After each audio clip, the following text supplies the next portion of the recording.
Good morning, Chairman. We are now live.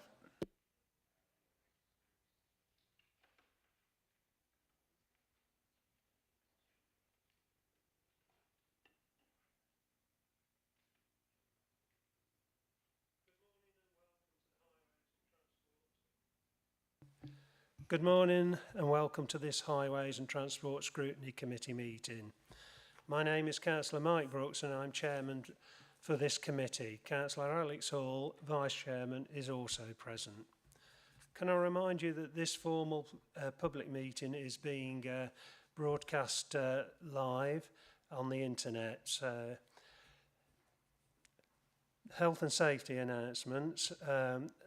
Is in the event of the fire alarm sounding, we must leave the building through the rear doors and the reception and assemble at the front car park and wait there for further instructions.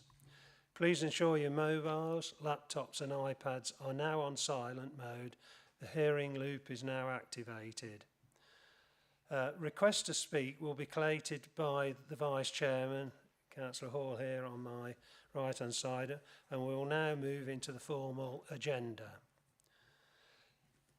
Apologies for absence. I'll move over to Tom Crofts. Thank you, Chairman. We have apologies from Councillor Mrs Austin, Councillor Vernon, and again we have Councillor Rowe replaced by Councillor Ashton until further notice. Thank you. Thank you, Tom.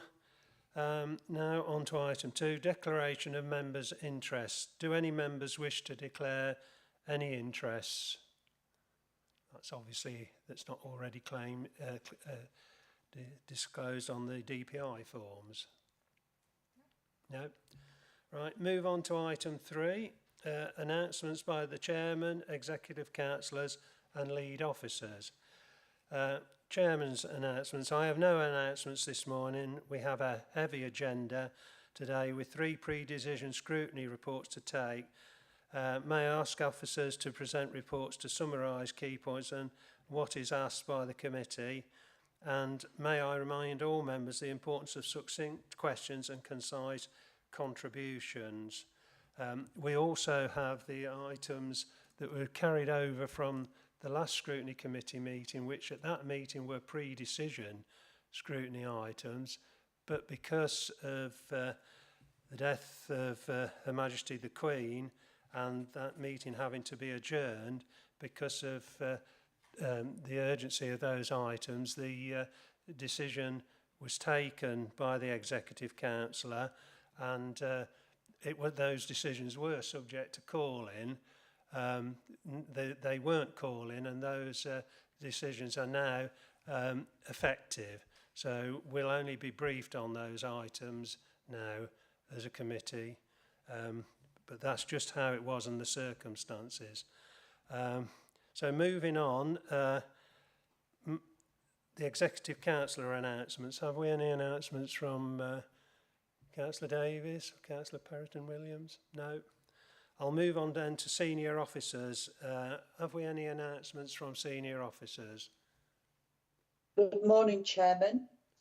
Yes, morning, Karen. Yes, good morning. No announcements from myself, thank you. Thank you. Thank you for that. Move on to the first item on the agenda then, and this is the Highways Inflations Options paper. And this scrutiny report is on pages 7 to 18 of the agenda pack. This paper was considered by the Executive Council for Highways, Transport and IT between the 16th and 20th of September for decision. And that was for the reasons I've given earlier. And the decision was published on the 20th of September 2022. May I remind members that the call-in period for this item expired on the 29th of September, and as I said earlier, that decision is now effective. Jonathan Evans, Head of Highways, Client and Contract Management, will brief the committee on this report. Over to you, Jonathan.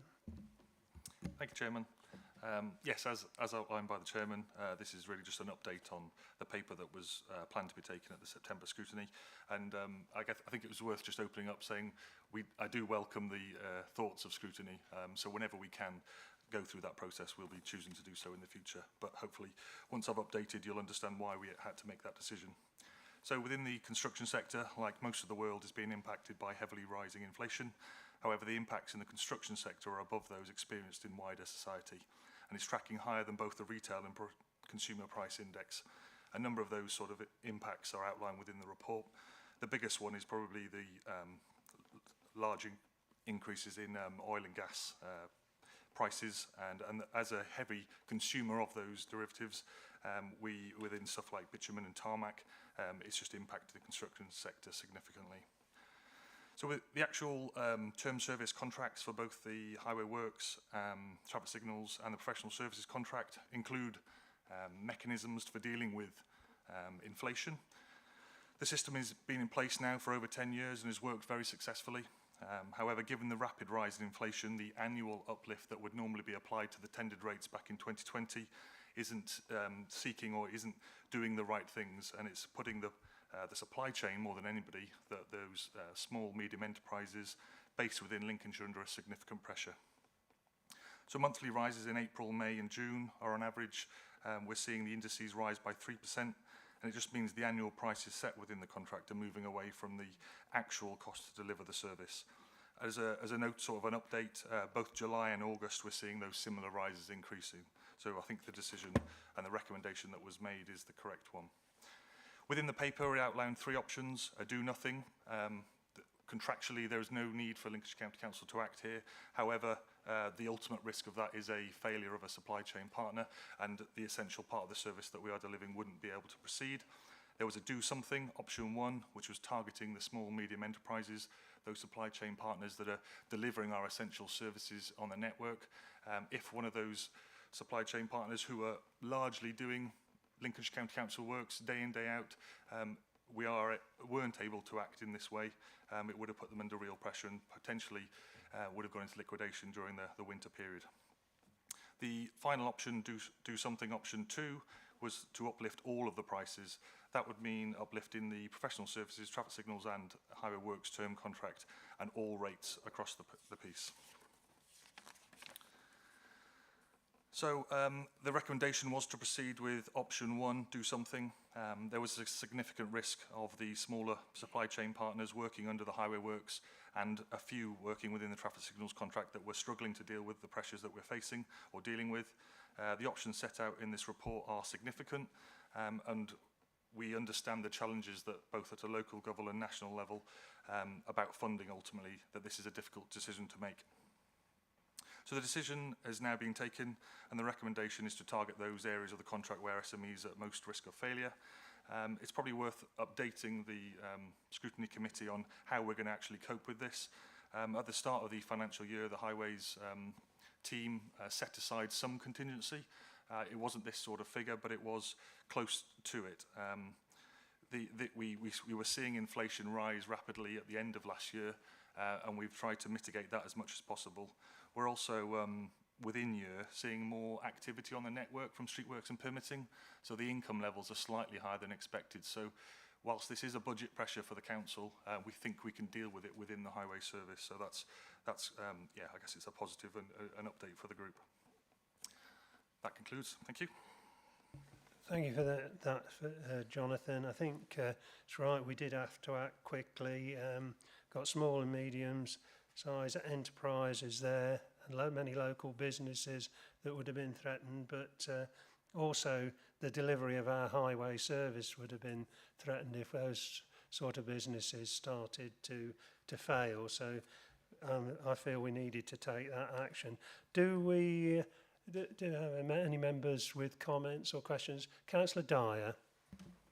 Thank you, Chairman, and thank you for the report. It's a shame we didn't get to discuss it in September, but for obvious reasons we couldn't. Just on the wider point though, so given the impact inflation is having on our highways budget and the limited increases in the core highways budget that we see every year, because it's below inflation at current rates, will highways moving forward have to do less work with the funding it has? Thank you, Chairman. Thank you, Councillor Dyer. Do you want to, Councillor Davis, as the executive portfolio holder, will take that question. Yeah, thank you. It's a very good question. Thank you, Tom. The reality is, with inflation running in some aspects over 50% for some materials, inevitably, I think the next 12 months are going to be difficult and we won't be able to do as much as we'd like to do. The impact on the network is hard to say at the moment, but I think everybody's pulling in the right direction here in Lincolnshire to make it happen. I think the two things I would say is, one, we are hoping and praying, choose your religious denomination, that the inflationary issues we're seeing are a blip, because that's cascading across, you know, everything from aggregates to steel to tarmac, and that's really impacting us very badly. Spot prices, for example, on particularly, I think, sand and gravel, and Jonathan will make the secret symbol if I've got the figures wrong, on one of our projects, the last few weeks has been 68% increase week on week. You just can't plan or predict for that. And then you've got things like fuel costs and stuff. So, you know, across the piece, it's a difficult situation. We budget based on a certain level of expectation, as Jonathan's talked through. What we're seeing in some areas is above that, so we will be doing less. I think it's fair to say. What I would hope is that nationally the government, and I haven't checked since the meeting started who the Prime Minister is, so we don't know where we are yet, but, you know, in terms of the national picture, because it's not just Lincolnshire, and in fairness, it's not just highways, across all construction and across the cost of living crisis, we need something to be done that will address it in terms of funding. You know, we are still in a position here in Lincolnshire where we are vastly underfunded compared to other authorities. That isn't fair, it's not right, it's not moral. But also, we are seeing some of the government's behaviour, I think, has exacerbated the problem in terms of the market. And I think one would hope that we will see a period of calm now, and that will address it. So that blip we're seeing around inflation will carve off. So in terms of the longer-term strategy and the asset management plan we're discussing later, I think we will see gradual improvement, but certainly not over the next 12 months. The next 12 months are going to be really difficult. Thank you for that, Councillor Davis. Do you want to come back, Councillor Dyer? Have we any more comments or questions? I mean, I'd just say one thing about, we are going into a budget setting round now, the council, so I'm sure this will be considered in a lot more detail as we go into that, and hopefully the picture will become a bit clearer as we go through that process. Yeah, thank you for that, Chairman. That's absolutely true. The budget process has already started, and we're in discussions. I think the reality is when the market is so turbulent, and you know the pressures are across the piece, I think it's going to make the process really difficult. And I think both, you know, here in Lincolnshire, we are going to have to make some difficult decisions. And I know the teams on a daily basis, and I am aware members, and you know, I've got a ward walk with Councillor Dyer later on today, you know, projects and programmes are changing because of the impact of budgets, and I'm grateful that members bear with us on that. But yeah, the budget's where it's at, but really we need national government to fund us the same as they do, for example, Manchester. Thank you, Richard. Right, I'm going to thank you for your comments. This now concludes the discussion of this item, and I'll move on to the next item. The next item again is another briefing item, Highway Service Winter Maintenance Contract Award. Again, this scrutiny report is on page 19 to 28 of the agenda pack, and this paper, as the previous paper, was considered by the Executive Council for Highways, Transport and IT between the 16th and 20th of September 2022 for decision. The decision was published on the 20th September 2022. May I remind you, members, that the call-in period for this item expired on the 29th of September. The item wasn't called in, so it became effective after that date. Jonathan Evans will again brief the committee on this report. Thank you, Chairman. And again, yes, similar to reiterate those comments, similar to the inflation option paper, the Executive Council decision was progressed, and as we felt that was the greater risk to the wider authority and not to act. So I'll quickly run through some of the highlights of that paper. So this report presented the options available for the ongoing maintenance of Gritter fleet required to fulfil winter maintenance duties for the highway. The actual paper considered three options that were available to the highway service. That was to direct award to Transport Connect Limited.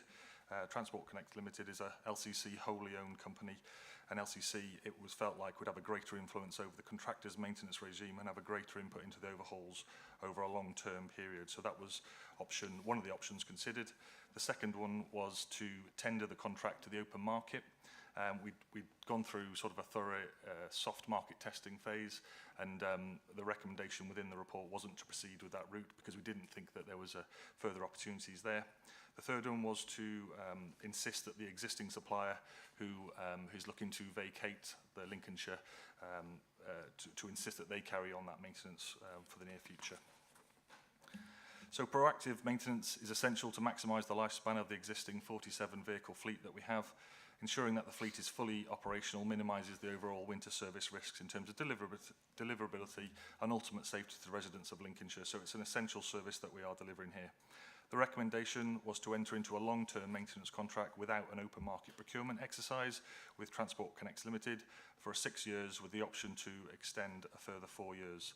And the decision has been taken to direct award to TCL, and that will be implemented prior to the winter season, which is now commenced. Thank you. Thank you for that, Jonathan. Again, it was important to get this decision sorted out because the winter period starts on the 1st of October officially, so the Gritter fleet is on standby right from that date. So we needed to have provisions in place for that promptly, should have been after the September meeting. I'll open that up then to questions from the committee. Are there any questions or comments from the committee?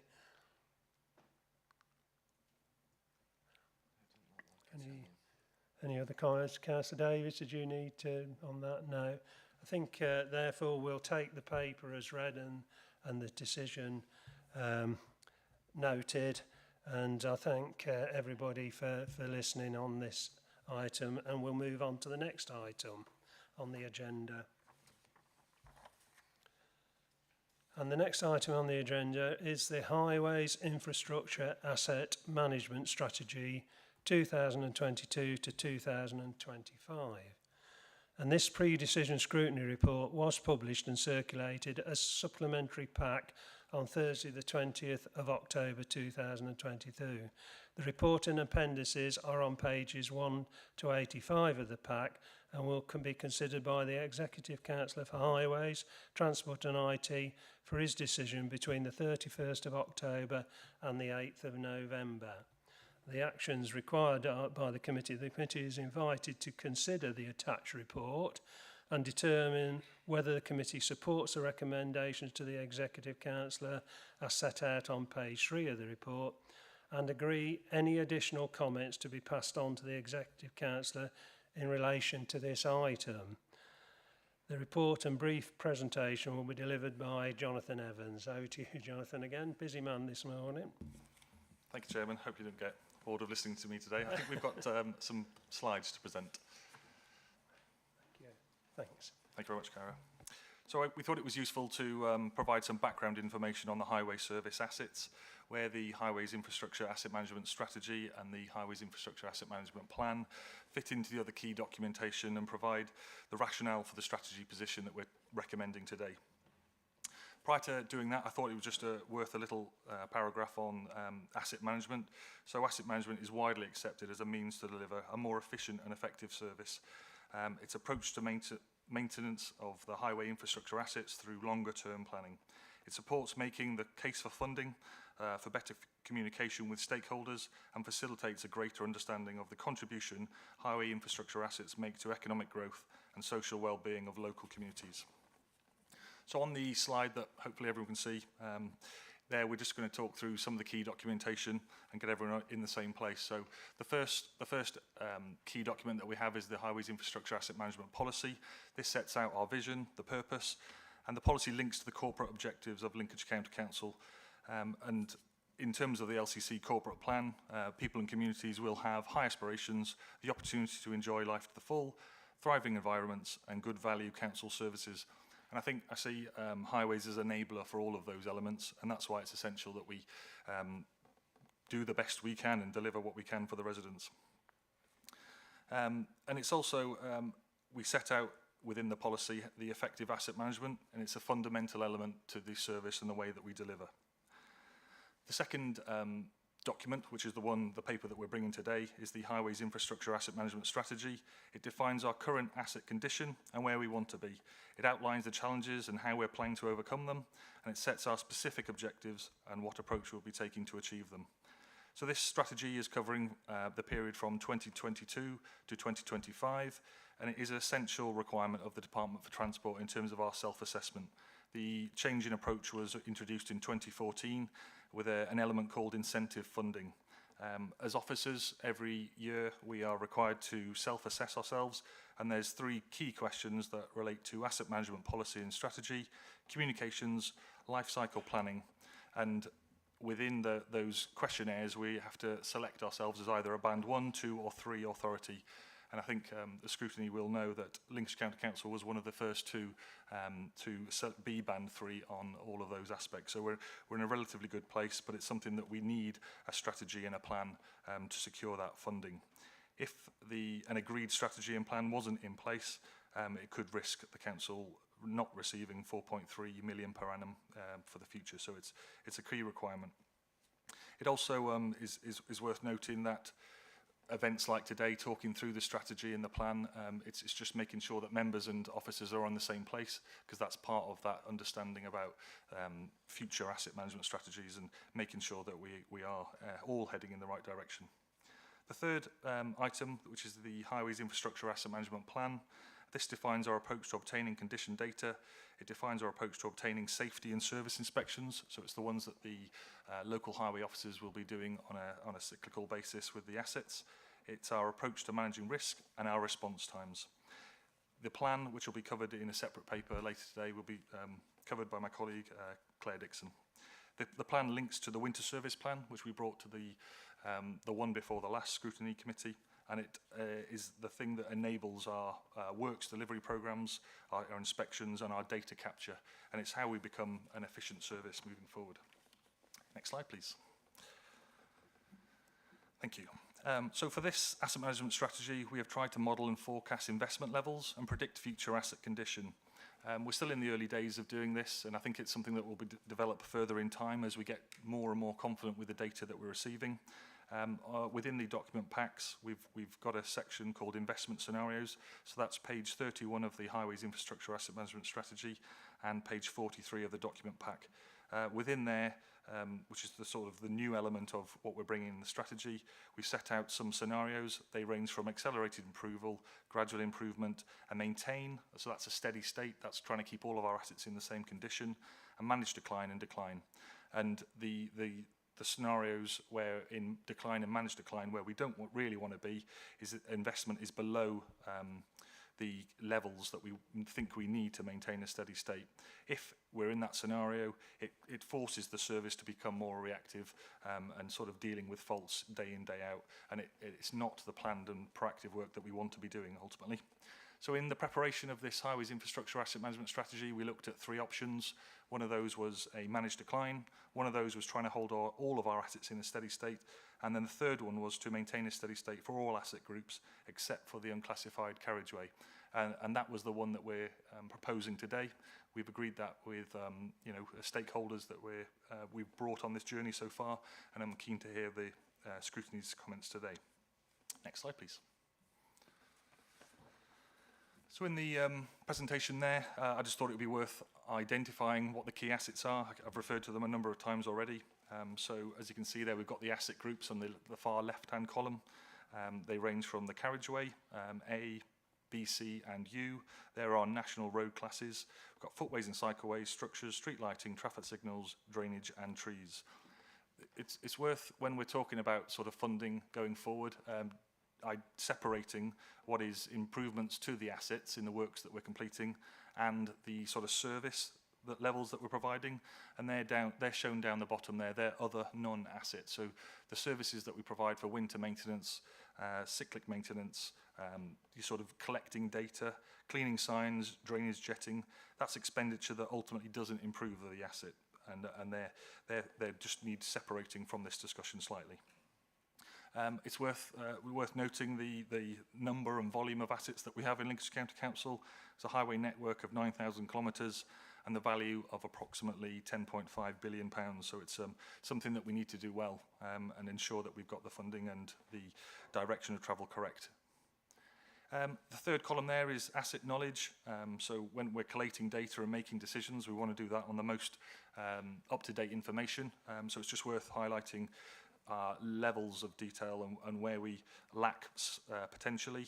Highways and cycleways is something that we are working on at the moment to capture more data. We've come to a full round now of cycle data, but it's something that we'll continue to develop over time, like the carriageway assets. The other ones is drainage and trees. Drainage, ultimately, we're very up to speed on our gully catch pits and manholes. It's probably the linear drainage systems under the ground that we're capturing CCTV surveys all the time, but it's something that will grow in time. But it just makes the decision making and strategy setting slightly more challenging. So the cost to deliver, which is the third column there, that's if we agree with the strategy that we're planning to do today. The carriageway 3 items include for the accelerated improvement of the unclassified network. And then it's also just worth noting to the Highways and Transportation Scrutiny Committee the street lighting and traffic signals circled in red there. That's really just to show that there's not a linear projection going forward in terms of the funding. It's likely that street lighting and traffic signals will need further funding as columns that were installed 30 years ago come to the end of their life, and that was the amount of development sites that we were doing at that moment in time. Next slide, please. So I just wanted to run through why in this strategy that we're looking to focus and improve and do an accelerated improvement on the unclassified network. Within the corporate plan, it's essential, as I said, within the strategy and policy, we're linking to that the wider objectives. We have a performance indicator 29 that is for our condition of the carriageway. What we wanted to do here and bring to Scrutiny Committee was a comparison of where LCC are in comparison to 26 other rural authorities. And we've selected them based on their similar large network and being a rural authority. On the y-axis of the graph there, we've got the percentage of network where maintenance should be considered. And what we're talking about here is the road condition indicator. Ideally, we're looking for a lower number. So the lower down is a better place to be. On the graph there, in red, you can see the average of the 26 other authorities, and in blue is the condition of the Lincolnshire network. So for the A roads, which this graph is plotting, we're in a good place. We're 2% better than the other 26 rural authorities. We think on a risk-based approach, that's probably a good place to be. It's the most travelled part of the network. And we propose to keep that asset in the same steady state going forward. And as you can see, we've been doing that well for the last 5 or 6 years. Next slide, please. So a similar graph, same data, but this is now for the carriageway B and C. And again, it's just worth noting on the y-axis, the condition of the B and Cs are slightly worse in comparison to the A's. And again, I think that's probably a good place to be because they are the most driven areas of the network in terms of the A network. So in terms of our comparison to other authorities, I think you'll agree that we're probably very consistent with those other authorities for the Bs and Cs. And as the A's, we're proposing to keep that in a steady state condition. Next slide, please. So for the unclassified road network, you can see again the condition percentage has risen slightly, and this is where Lincolnshire County Council is slightly different to other authorities. And we have been making good progress on this network. So this network is 4,400 kilometres, so it takes time to correct this. It's not something that can be done in a year or two. We're talking 10, 20-year sort of investment cycles when we're looking at this data. So as you can see from 2015-16, there's been the trajectory is downwards for the unclassified networks. We've arrested that area of decline, but we are further apart than I would like to be for the average rural county. So within this strategy, we are looking to carry out an accelerated improvement on the U's, and it's likely due to the 3-year nature of this strategy, we are targeting somewhere between Lincolnshire County Council would like to be 24 or 25%. So that would bring us halfway towards the other rural counties. we'll be reliant on the next strategy to complete that, and hopefully over time we'll be in the same place at 20%. Next slide, please. So the final slide here is just to have a quick update of the strategy, some of the key elements and headings within that document. The first one is the asset management framework.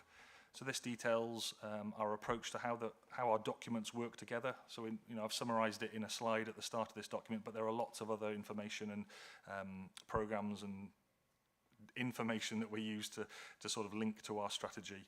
And it sets out the context, the planning, the enablers, and the delivery mechanisms that we have in place. And that's covered in the strategy documentation.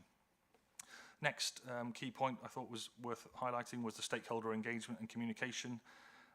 And this is just trying to meet the needs and expectations of our stakeholders, ultimately the users of the highway. Consistently, it's highlighted the road condition is number one, followed by safety, and then I think it's footways and cycleways. So it's the condition of those assets. So I think the strategy does meet the stakeholders' requirements. Third one down, and the fourth is the data management. It's our condition of our assets, and it's essential that we are making informed decisions and strategic choices based on good data. So that's how we capture our data, how we improve it over time, and how we understand that so that we are making the best decisions. The other item I'd like to just highlight is future demands. It's obviously dependent on the wider economy. Over time, within the strategy, there's a graph that shows an upward trajectory of road usage. There's been a sharp decline during the initial phases of the pandemic, but we believe that's already returned to pre-pandemic levels. So I think the future demand on the asset is likely to be assumed to remain static. In terms of environment conditions and climate change, it continues to be a pressure on the highway service, and it's likely to become more extreme as we have extreme weather events in the future. One of those is rainfall events, so the drainage assets that were installed 20, 30 years ago to deal with storm events, those requirements are increasing, so that remains something that will be a pressure on our drainage assets. And the other one is Lincolnshire is sustainable to drought in some of our drought damaged areas around the county, which is it causes us difficulties for periods like this summer that's just passed, where we have clay ground that ultimately cracks over prolonged periods, and it just means that our assets in those locations deteriorate quicker than possibly some other rural authorities. So to align with Councillor Davis earlier about that case for funding, it's something that we have a unique position in Lincolnshire County Council. The final element of this slide is just highlighting those key assets.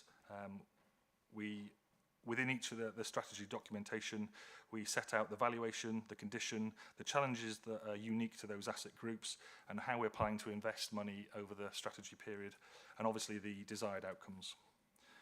So that concludes the update on the Highways Infrastructure Asset Management Strategy, and as it's worth, please, any comments or notes prior to a councillor exec decision between the 31st of October and the 8th of November. Thank you, Jonathan. I'm going to move over to comments and questions from the committee now. Councillor Tom Ashton has got something to say. Thank you. It is always astonishing just what proportion of the road miles in Lincolnshire are our unclassified. But my question is around the comparison between Lincolnshire and other rural counties. How far do the unclassified rural roads that we have compare to those of our neighbours? And I'm thinking particularly in context of the Fens, where what is underneath the tarmac is an awful lot poorer than perhaps in other parts of the country, where they might have stone or sand or more robust soils than fenland peat. And I just wondered whether the costs that we incur in keeping our unclassified roads patched up are simply by nature of geography and substructure more than what we are trying to compare as equivalent counties similar to our own in broader geography. Jonathan, thank you for that. Councillor Ashton. Thank you, Councillor Ashton. Yeah, it's a really good point to raise, and I think when we compare ourselves to other authorities, what I'm doing there is sort of at a broad level, but we do suffer in Lincolnshire County Council in that our unclassified road network is in drought damaged areas, which is underlain by clay soils. So movements or drought periods that we've had or experienced in this summer means that we have a greater expense to maintain to correct those roads going forward. The DFT allocates based on road length, so they won't be taking that assumption into consideration when they're agreeing funding. So in those scenarios where Lincolnshire County Council do have a poorer road network, we will be funded less in comparison to those that, as you say, are based on sort of a rock or a firm footing. So that's something that we do lobby the Department for Transport for, but it's a real pressure that we do face. Thank you, Jonathan. Do we have any other comments, questions? Councillor Gibson, over to you, Rob. Thank you, Chairman. Thank you for the report. I think it's understandable and nice to highlight with the slides you've shown that the A roads we concentrate on more, and towards the unclassified we don't. I think we can probably all understand that. In the south of the county where I am, we probably have more unclassified roads than I have A roads. Some of the unclassifieds are getting to a stage where they've sunk that much, it's not passable. Apart from obviously more money budgets and trying to increase those, is there anything else we can do in the meantime to try and help with these and help with the local residents? Do we look at closing roads, or what do we do to stop the impact on the vehicles that these unclassifieds are in quite a bad state? What can we do, please? Jonathan. A very challenging question, and it's something that we as residents are facing. For the unclassified road network, we are looking within this strategy to target improvements. So we will allocate greater funding that's been there than previous, and that's trying to get that condition over time progressing in the right direction. We have programs of work that are dedicated to that, so we do in situ recycling, which is called a retread process, which is ideal for those drought damaged areas. We've been using that for a number of years now, where we go in, plane out the existing surfaces, add some additional planings in, and it allows that to be sort of future proof for a number of years. But it's a real challenge. As you say, we could have options of stopping up a road if it's unsafe. We always don't want to be in that scenario, but that's something that we could consider. Otherwise, it's making incremental efficiencies across the service day in, day out. It's those challenges that we need to progress with our works providers and officers ourselves. So small efficiencies across the piece, I think that's probably the best I can offer for now. But it's a real challenge, and I think it is reassuring to see that over the last 5-6 years we are improving the unclassified road network overall. But I think there's still a journey to go on, which is why this strategy is pitched as it is. Thank you, Jonathan. Councillor Dyer. Tom? Thank you, Chairman. Thank you for the report. Nothing disappoints somebody more.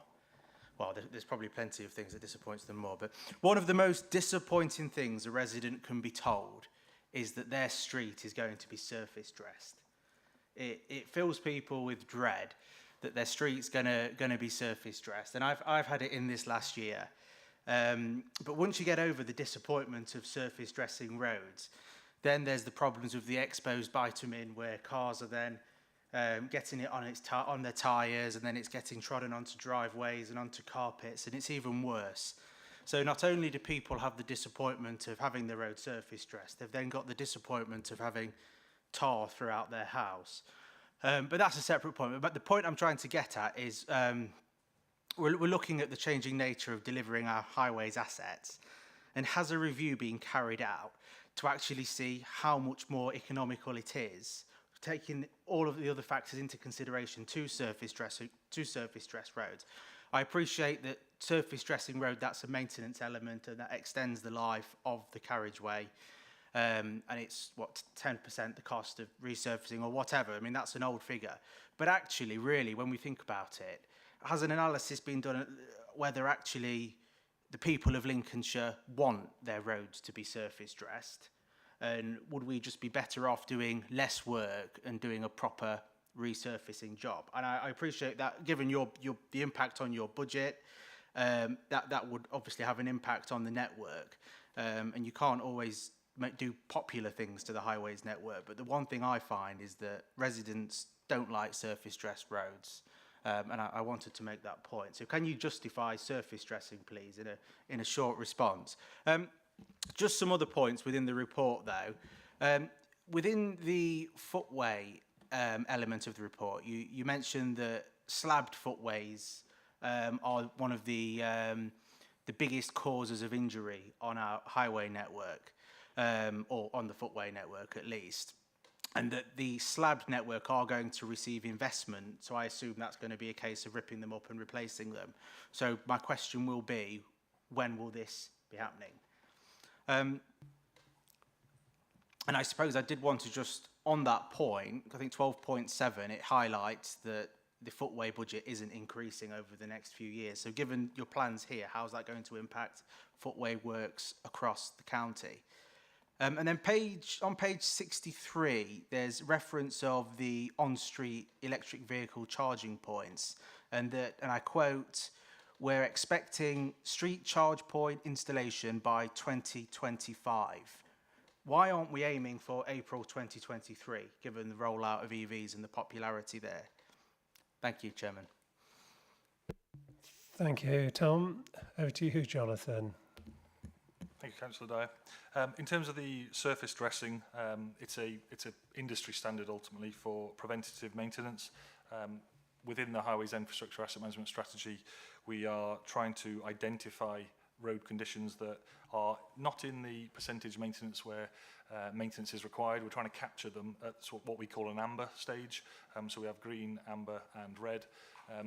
Interacting with an asset at that time can prolong its life ultimately, like a member of the public might repaint their windowsill. So what we're trying to do there is capture an asset before it deteriorates to a position of needing a full reconstruction. I think as officers, we would love to do a full reconstruction of all of our assets, and that would be the nicest solution to do. But preventative maintenance and surface dressing allows us to lay an emulsion over the surface and then retexture it through the aggregate, which improves the skid resistance, but it also seals the surface to water ingress, which is obviously that small cracking during the winter freeze frost cycle. Just means that we can prolong the life of that asset, and by doing a sort of a program of intervention at that early stage, we believe will prolong that strategy and that road condition over time. And I think when some of the graphs that I shared back in 2014-15, we changed our approach to surface dressing to be a county-wide approach, so we have larger programs of work. And as you can see, some of those interventions have started to mean that our budget can go ultimately further with the works that we're doing on the ground. So hopefully that's a response at least to the surface dressing question. In terms of the footways, slabs, as you rightly say, it is a high area of insurance claims. In terms of funding for that, we're trying to hold that in a steady state, but I think the comments within the strategy is trying to target our funding towards those slabs. So, you know, in terms of general condition of our footway assets, those that have slabs and are hitting either inquiries or high insurance claims, will be progressing those at a quicker rate in comparison to the other ones. So whilst the broad spending will remain static, we're going to try and intervene on a risk-based approach ultimately. And then for the street electrical charging points, we've recently been successful with a Levi bid, which is funding for the service to progress works on electrical charging points. That will be coming out in the next year and a half. There's a number of locations around the county, so possibly, well, I think it's quite right to say now, with that recent wave of funding, that area of works will be progressing quicker than probably outlined within the original strategy. So whether that's a comment that needs to be adjusted, we will work with you on that. Thank you, Jonathan. You want to come back, Councillor Dyer? It's only a very brief point, you'll be pleased to know. When surface dressing has happened in my division, one of the biggest complaints, apart from tar being walked throughout people's properties and driveways, is from cyclists and motorcyclists. And I don't cycle, as you can tell, so I can't speak from experience, but apparently that isn't very helpful to cyclists and it can actually be dangerous. So on roads where we know a high number of cyclists use our highway, is it appropriate that we surface dress? Jonathan. Again, a challenging question, but I think it is right in terms of the asset. what we're doing there is trying to prolong the asset life with the budget that we've got available. I guess it's difficult to identify which road network is, you know, high usage of cyclists. If we have that information, we can try and build that into our design going forward. We do put up slippery road board signs, and we need that period of aggregate on the surface so that it can be embedded into the surface, because that's the mechanism that trafficking that road network allows it to embed and get that chipping combined. So it is a necessary process that needs to happen. And I think it's, from our side, the comment is regular sweeping. So within our specification, we have follow-up timescales for the contractor to come in and sweep. But there is a period, a week, 2, where we need that traffic to embed the chippings. In terms of the comments about the, I guess it's the emulsion coming into people's homes and on driveways, that's something that we'll address with the contractor. That shouldn't be an expectation of this surface treatment. There should be enough aggregate so that the emulsion isn't exposed. If and when it does happen, that will be a contractor defect, and we'll be dealing that with the residents directly. Thank you, Jonathan. Councillor Richard Wright. Thank you, Chairman. As somebody that Jonathan has used as 2 wheels, then I can actually say I think it's better now, when the resurfacing, compared to what it was a few years ago. So when I'm on my motorbike, I don't fill my air scoop anymore like I used to. So it's better. But I came in on 2 wheels today, and I just wanted assurances that I can understand that there's going to be, you know, looking at the unclassified roads, and I've got them in my own division, but I understand the problems. But I just want assurances that with regards to B and C roads, where there's failure, trying to access the A15 today, I was more at risk of the road under the water than the water on the road, because absolutely there's an accelerated failure of the road that I'm talking about. So I just want assurances that where we are at seeing road failures that way, that there will still be, you know, there will still be urgent action taken, rather than just saying, I understand the funding only goes so far, but we will have some roads that aren't unclassified, that are classified, should I say, that are going to need some urgent action. Thank you for that. Councillor Davis would like to come in here. Richard. Yeah. Over to you, Richard. Thank you. In terms of the surface dressing issue, it's wildly supported by and large across the county. There are exceptions. I've had one in my area where residents, because the emulsion wasn't applied correctly, was trekked into his house, and I have to say the contractor dealt with it very fairly and very quickly and got it sorted out. But broadly speaking, going across the whole county, it's extremely well liked. In terms of your question there, Councillor Wright, I think what you're saying is we're not going to not do emergency issues because of budget issues. You're absolutely right. We won't do that. What it means is the less urgent stuff gets pushed further and further back as the budget disappears almost. So we will continue to focus on those urgent emergency repairs as an absolute priority. But the more forward-thinking things we'd like to do, I won't say nice to do, because I don't think we're doing any nice to do. I think everything we do is essential. But you know, those softer measures, you might call them, are just going to get pushed back. The problem, when the budgets are so tight, and this comes back to a point Councillor Dyer made, is about that planning, is that often then if things are getting pushed back a year, residents really dislike that. But of course, when things occur, particularly with weather conditions, you've got to focus, like you say rightly, on things that are dangerous. Thank you for that, Councillor Davis. Thank you. Any more comments or questions? No, I think then we can move on with that. I would just like to outline the point that was made on EV charging update. That would be something that would need doing, as you've mentioned.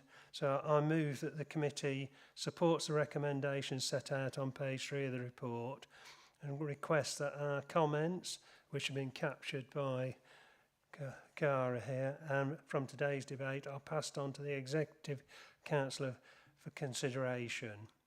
I've mentioned the point about the EV charging, so that, and then we've got the other points that have been recorded. So all those in favour, would they please raise their hands?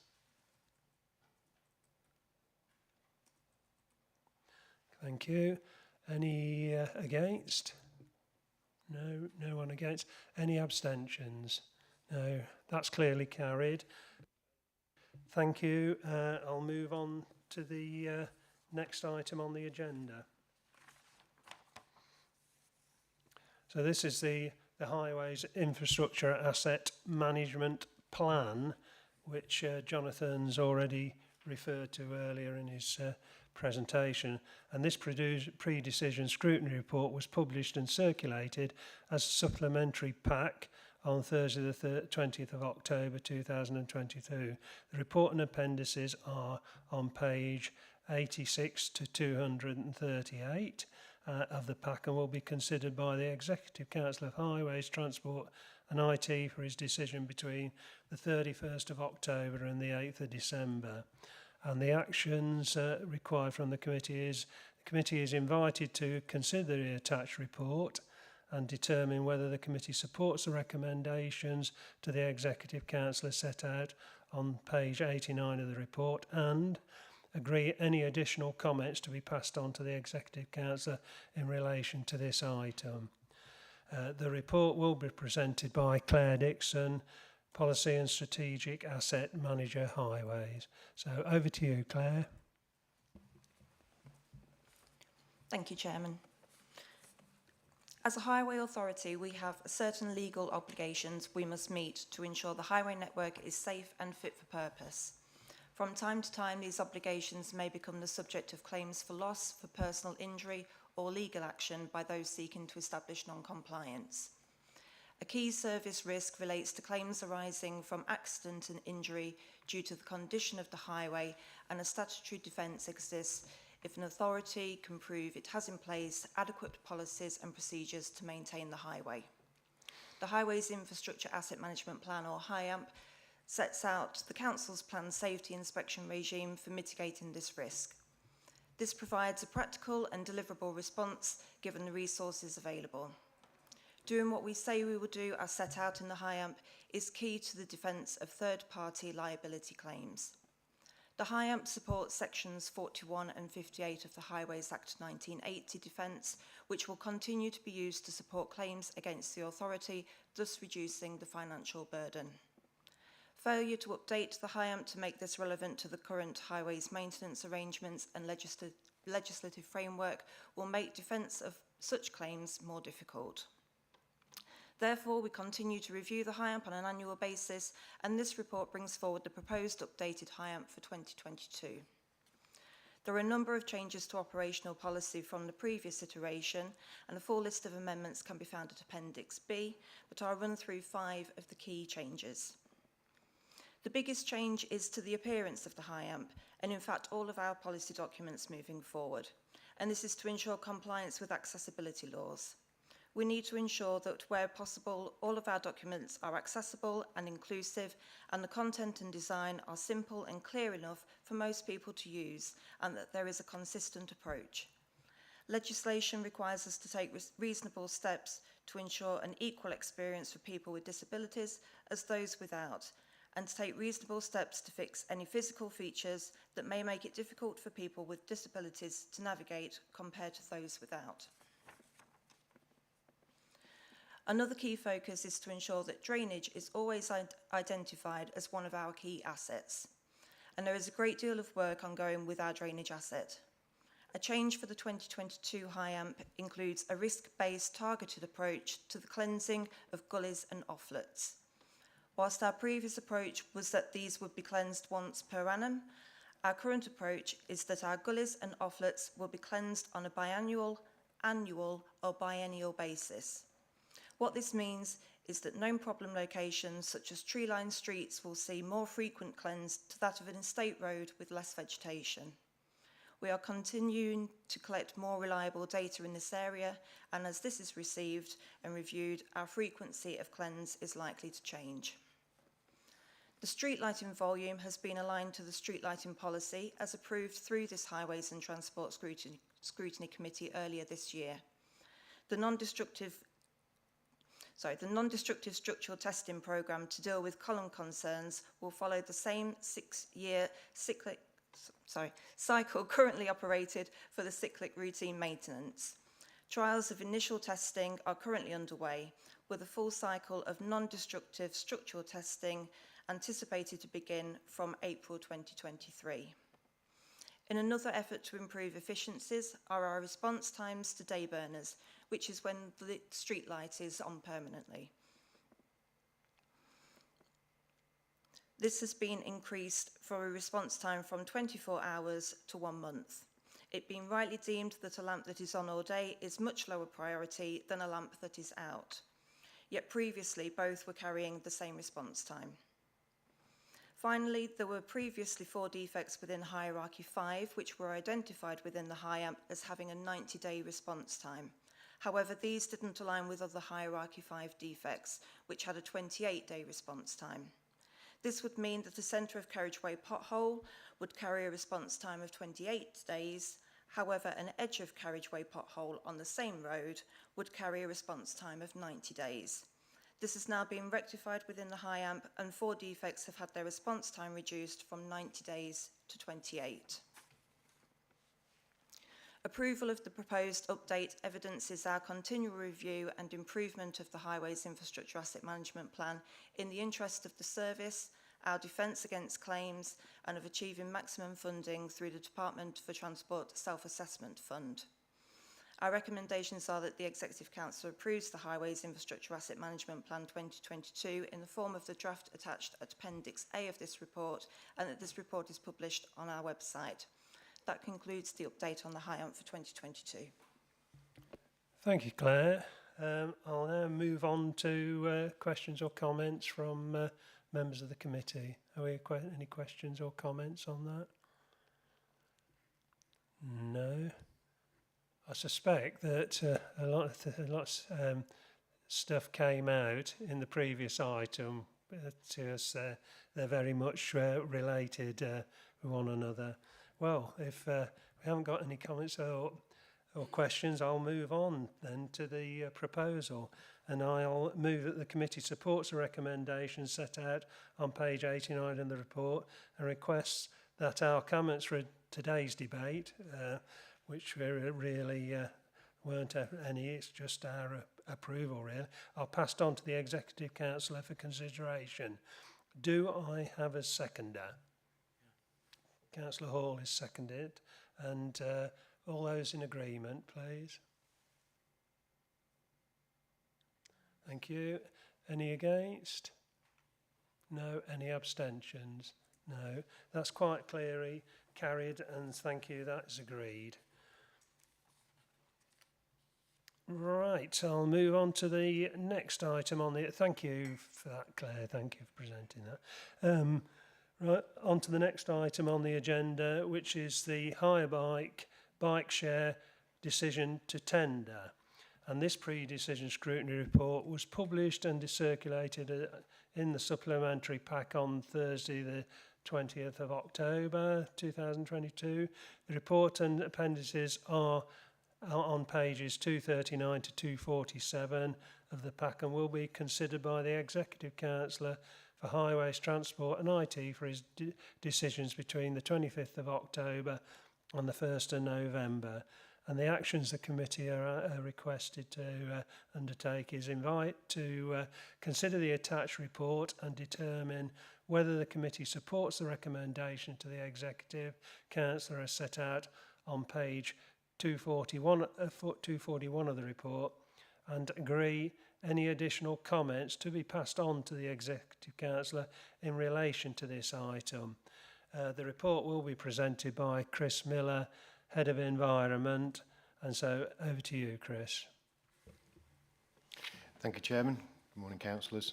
So very briefly, the main key points out of the report about HireBike, which is the flagship 2013 Sustainable and Active Travel Scheme for Lincoln regarding the bikes you'll have seen around town, around the city. There's 120 of them, the orange bikes, based over 27 specific locations. And really, the current fleet is no longer fit for purpose. It's too heavy, it's outdated, and has no longer any value. We've done a little bit of market testing already, some soft market testing, and it demonstrates there's plenty of new technology out there and opportunities that exist for a newer, modern, lighter fleet and bikes, which will hopefully counter some of the problems that people have had with the existing fleet. We currently have quite a low performance based against other hire bike schemes across the country, with a pre-pandemic level of about 7,000 trips usage per annum, which is quite low. And hopefully a new fleet would see a large increase in that. So really we'd looked at the two options of ceasing the hire bike scheme altogether, which we, as officers, we weren't recommending, on the basis that it is a flagship scheme, it is highly visible, and it is desirable if we can make it work within Lincoln to have such a scheme. The alternative is to go out to the market again for a formal tendering process, where we will ask the companies involved who provide these across the country, and indeed in many cities across the world, what the best solutions they believe are for some of the problems that Lincoln have. So, for example, the fact that there's quite a large hill bisecting one part from the other part. Is there an opportunity of a fleet that will counter that? For example, e-bikes, lighter, modern, more responsive bikes that will be more encouraging for people to make those journeys between the uphill and the downhill parts of Lincoln. So, thank you, Chairman. That's the report. We're asking for support from this Scrutiny Committee for the recommendation made to Councillor Davies. Thank you. Thank you, Chris. Have we... Councillor Dyer. Thank you, Chairman. I was quite pleased to actually read this and see and to see that there's plans coming forward to upgrade the current fleet for reasons set out within your report. And I didn't know, and I was pleased to learn that Lincolnshire County Council, we actually subsidise this as well, and if approved, we will continue to do so. And it's on the basis of use, so the provider will only get that and profit from that should people take up the use of a hire bike and use it. So that's welcome, and it's something good that the county council is doing for sustainable travel in Lincoln. So I think we should fly that flag high with pride, Chairman, because I hadn't realised that. But my question on this: are we looking at where the docking stations are located? Because obviously there's infrastructure across the city, but I think as a councillor for Waddington and Highcombe, just outside of Lincoln, is there any scope to actually look at installing more points just outside of the city to encourage residents to use these moving into the city? And finally, are we looking at keeping the same number of bikes, more, less, or is that open to the contractor further down the line? Thank you, Chairman. Thank you, Tom. Over to you, Chris. Thank you, Councillor Dyer. Yes, absolutely. So as part of what we're looking at when we go out to the tender, we will look at the opportunities for the commuter elements of this, so for North Highcombe, Waddington, even potentially Nettleham, and going that side of the city as well, and leave that to the market to see whether or not they feel there's opportunities there. There is greater flexibility with the stations when we look at the new technology, so in allowing geo-fencing as opposed to the solid stations which we have, the 27 solid stations we have at the minute dotted around the city, which are really quite restrictive as to where you can start and stop your journey. The geo-fencing is a little bit more flexible. So hopefully that will be, again, one of the innovations that will provide greater encouragement for usage. Thank you, Chris. Councillor Clark. Thank you, Chairman. I was just wondering, when people use it, what sector are the people use it? Are they residents? Are they visitors? Are they attending university? Thank you, Councillor Clark. I'm afraid I don't have that data to hand, but I'll make sure that I'll speak with our relevant officers and I'll get that straight to you. Thank you, Chris, if you could. Are we any other comments or questions? No. I mean, personally, I think it's a good idea to ask the suppliers, the providers of these services, to suggest the best way that they think that the service could be provided and be most effective in Lincoln, and rather than us giving them our views from the outset, because hopefully they would come up with the things that we wouldn't necessarily think of, and would be good for Lincoln. Thank you. Yes, Councillor Wright, I was just summing up there, but I'm happy to let you just come in. Have I prompted a thought there. You have, Chairman, because Yeah. like Councillor Dow, I do use Yeah. bicycles, and I use these, well, especially abroad, and I understand what you're saying, but what I'm saying is they shouldn't, here's a pun, we're not looking to reinvent the wheel, are we? These schemes run successfully across most of Europe, and so they shouldn't be having to look especially at Lincoln. They should just be down how they incorporate those latest techs, because the one thing that I find is not the weight of the bikes, it's the fact it's old tech. You know, when you book them everywhere else on your phone, whether it's a bike or a scooter, when you're in the Canaries, you know, it's so easy. But here, it's restricted. That's what the issue is. But it's always good to get other thoughts rather than setting a strict set of parameters, which presumably would happen if you just put it out on a standard contract. Have somebody come back and saying, yes, we see what you want, but if you thought of this, I think is a good thing to be doing. Councillor Clark, yes, you want to come in? Sorry, Chair, just had an afterthought. When I look at the bikes, they're all one size, meaning they're all for adults. What about if children want to use bikes? You know, are we going to look at getting smaller bikes for children as well, or just adults? I'll have to defer to Chris there. We can certainly bear that in mind in terms of the tendering process. Thank you, Councillor Clark. Yeah, younger riders, yeah. Right, so with that, I'm going to move that the committee supports the recommendation set out on page 241 of the report and requests that our comments from today's debate are passed on to the Executive Councillor for consideration. Those comments have been captured. Do I have a seconder? Councillor Hall, seconded by Councillor Hall. Will all those in favour please indicate? Thank you. Have we any against? No. Any abstentions? No. So that is agreed, and we'll move on to the next item. Thank you. Right, the next item on the agenda is the Highways Q1 Performance Report, April 2022 to the 30th of June 2022.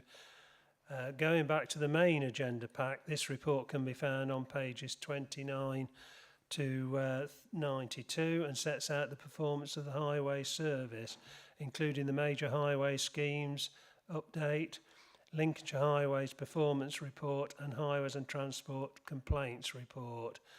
The actions that are requested are that the committee is invited to consider and comment on the detail of the performance contained in the report and recommend any changes or actions to the executive member for Highways, Transport and IT.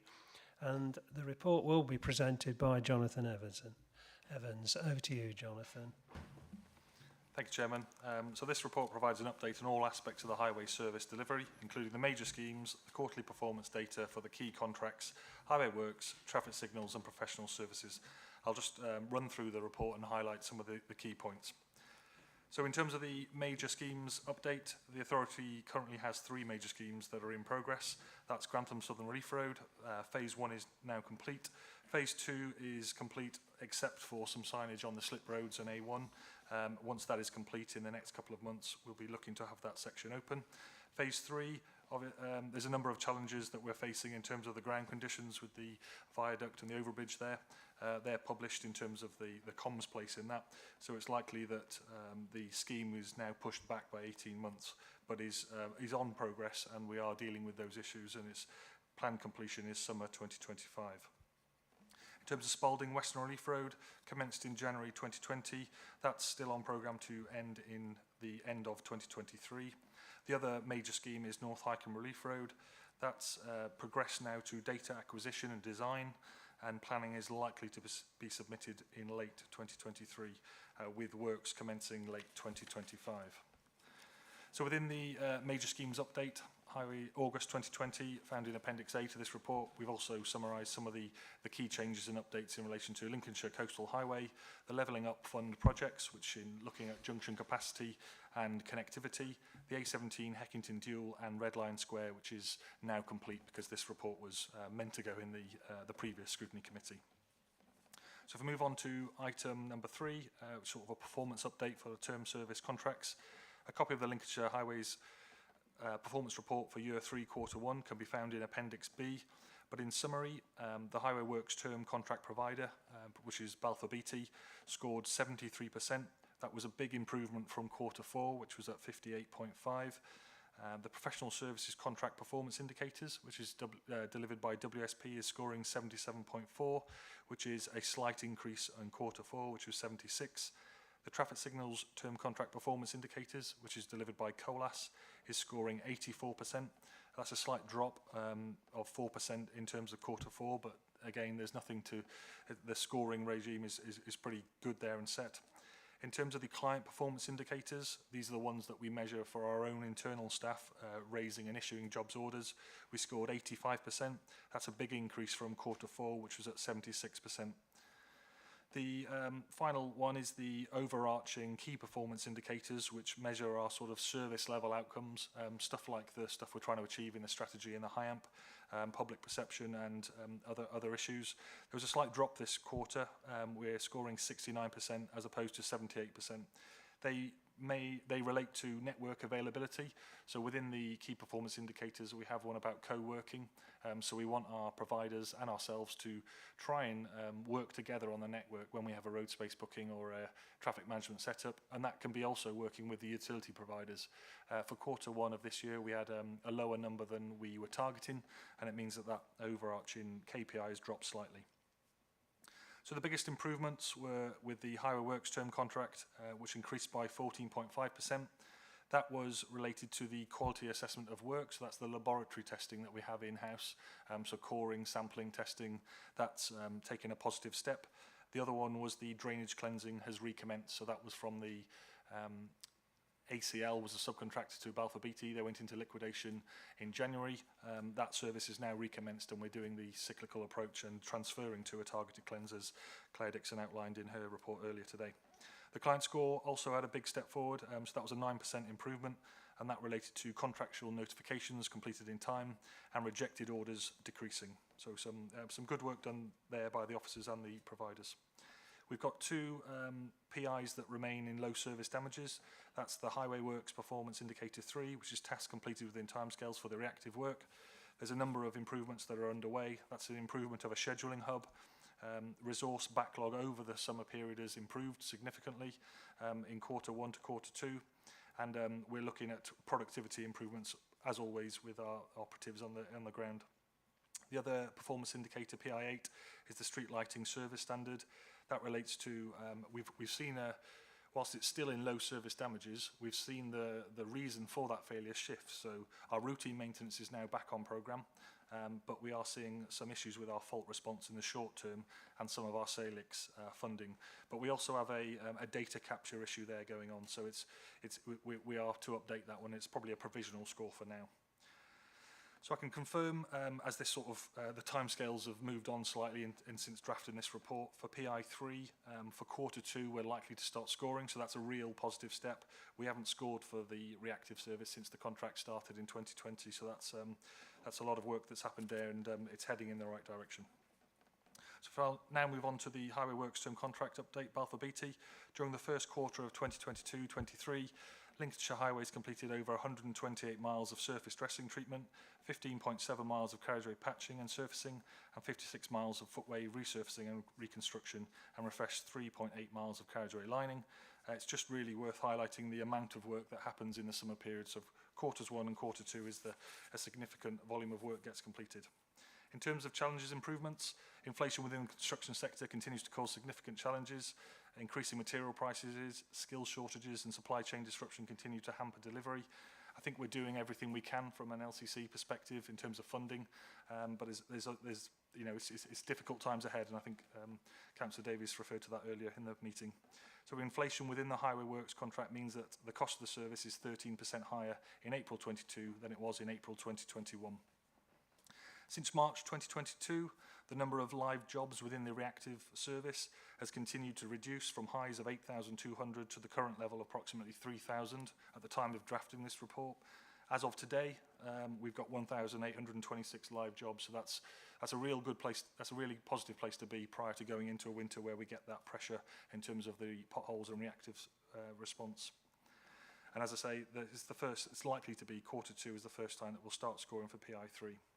In terms of the professional services contract, which is delivered by WSP, WSP work alongside the Highways colleagues in the Technical Services Partnership.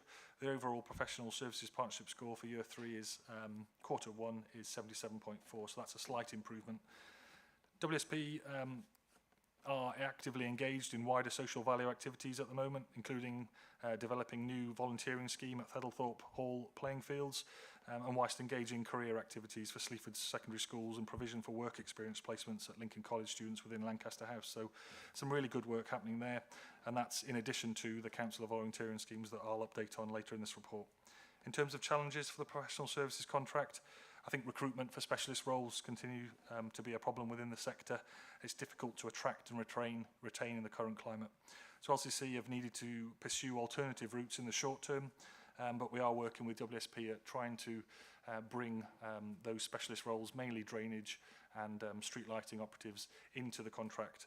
And we're making some positive steps there, but it is worth noting that it's very challenging. In terms of the traffic signals contract, COLAS, we introduced new performance measures in year 3. That was to tackle elements of the service that were felt to require improvement, and it largely focused on task order process and time it often took to receive quotations back from COLAS. That's now corrected that failing or that difficulty that we were having, and it's now featuring as part of the performance indicators. So that's, again, quite a positive shift that we've made there. In previous quarter, we've delivered some major capital projects. That was Vauxhall Road in Boston, refurbishment of a puffing crossing, High Street, Long Sutton, a Pelican to a puffing crossing, and the A16 Jodhams Way, refurbishment of the dual Toucan crossing there. In terms of challenges and improvements, I think it's probably just worth noting that the COLAS business continue to offer support to the highway service as a subcontractor providing recycling initiatives with our highway works provider on the unclassified road network. That's what we call the retread sort of process. And COLAS have also been engaged to provide support for one of our major scheme, which is the Grantham Phase 3 signage, the Phase 2, sorry, on the slip road and on the A1, which I referred to earlier. We've got a new item this quarter. It was just to update on the Council of Volunteering Days. Within the original bid that we received from our partners, there was a commitment for 2 volunteering days per FTE. We decided at an early stage to try and coordinate that activity, and we've initiated a thing called Council of Volunteering Days, where a councillor is allowed to nominate a community project that's important to them. And it means that we're able to initiate things that probably weren't happening at a community level because the resource or funding wasn't there. So there have been 13 schemes to date, and it's sort of schemes like a new patio and parking area for a scout hut, painting of 3 play parks, improvements to lay-by areas to reduce antisocial behaviour, a new slabbed area in a centre of a village, and a new footpath trail through woods. So there's some really good work that we've been doing in those volunteering time with our operatives and staff. So there's, off the back of that, we've had a number of compliments, which is nice to receive, and it's nice to see those having a real impact in the community. So some of the other work that we've done in relation to that is involved clearing and restoring an old disused basketball court, which has allowed the parish council to bid for sports funding to get the court back in use. So they're the sort of things that we're looking and focusing more on in the future. So there'll be another round coming up, and we're keen to keep on that activity. It's worth noting that Balfour BT, COLAS and WSP have been involved in those schemes, and there's also subcontractors, RSM, Minsters and Maplebeck and CF Construction, who have been providing assistance to a bid commitment that ultimately they didn't offer, but it's really nice to see that they're contributing and making these schemes happen. The final item is complaints. So a copy of the Highways Complaints Q1 report can be found in Appendix C. During Q1, the Highway Service received a total of 20,099 fault requests and inquiries, of which 233 contacts to the customer relations team in Q1 resulted in individuals wishing to give feedback or report an issue. Out of the 233 contacts, 179 entered the formal complaints process, equating to under 1% of the total contact received. We've seen an increase from the last quarter. There's a 29% increase compared with Q1. The complaints were of varied nature. However, the highest reason or the theme that came through was the scheduled maintenance. That's more than likely due to the volume of work that we complete during Q1, and largely around surface dressing and large programmes of work coming into the summer months. Another key point was the Cross Keys Swing Bridge repainting was at that time period, and that was a high proportion of those complaints. And I think it was to do with the disruption of the traffic management at that time. So in conclusion, the Lincolnshire Highways team and its strategic partners are continuing to deliver an efficient and effective service during extremely challenging market conditions. Performance reported for Q1 demonstrates that the service continues to improve both the client and Highway Works performance scores, making some significant gains. The committee is asked to consider and comment on the detail and the performance contained within the report and recommend any changes or actions for the executive member for Highways, Transport and IT. Thank you, Chairman. Thank you, Jonathan. I'll open this up then to the committee. First, Councillor Strangle has already indicated, and then over to you, Councillor Clark. Thank you, Chairman, and thank you, Jonathan, for your report. I noticed that the LCC was successful with a funding bid of 50,000 from Midlands Connect to help build up a pool of funds to put in a business case to DFT, matched by LCC as well, so match funding, which is good news. I think it's really good. The thing I want to bring back in context, because this is a plea I've been going on for many years, is I noticed that the Heckington dual carriageway is one of the projects that you're proposing this funding could be used for. Not the funding, but when you've got the business case together to get funding from the DFT.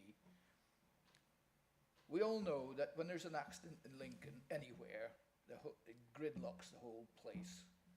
And the biggest area is in my patch.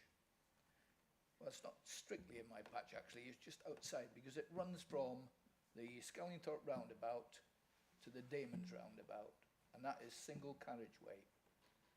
Now, Paul Cotup, one of your predecessors, was a great guy, and he managed to get the funding to do a dual carriageway from the Damons roundabout to the Whisby roundabout, which is the Teal Park area. Brilliant. The accidents always occur on that stretch between Damons and Skellingthorpe Road. So I would ask you, please, if you're going to move this forward, and I fully support the Heckington issue, don't get me wrong, I'm not trying to steal from them, but I really do wish, and now we're looking at the southern bypass as well, it would make sense, and I know it's money, it would make sense if we could have a dual carriageway right round the whole of Lincoln. You go into places like Peterborough and you find them, it all links up quite nicely. And it's coming off that Skellingthorpe roundabout there where the accidents start to happen. They're channeling down, big lorries especially, turn over, they're falling over all over the place. And I know that stretch is within national highways. But given that stretch, if it is national highways, we still have an input and impact on what they do. And there is talk about them actually improving the Skellingthorpe roundabout, which may make sense as well, but it won't alleviate the problem from actually channeling it down into a single way. So that's my plea, Jonathan. Hopefully in the next 10 years I'll see something, but I'll wait to hear from you. Thank you. Thank you, Chairman. Thank you, Councillor Strangle. That was nicely slipped in there, actually. This is supposed to be an update on current schemes, but as you always do try, I don't think there's any comments really on that, is there, Jonathan? Just a brief comment. We're always trying to lobby and influence schemes within Lincolnshire County Council, whether that's through Midlands Connect or the DFT.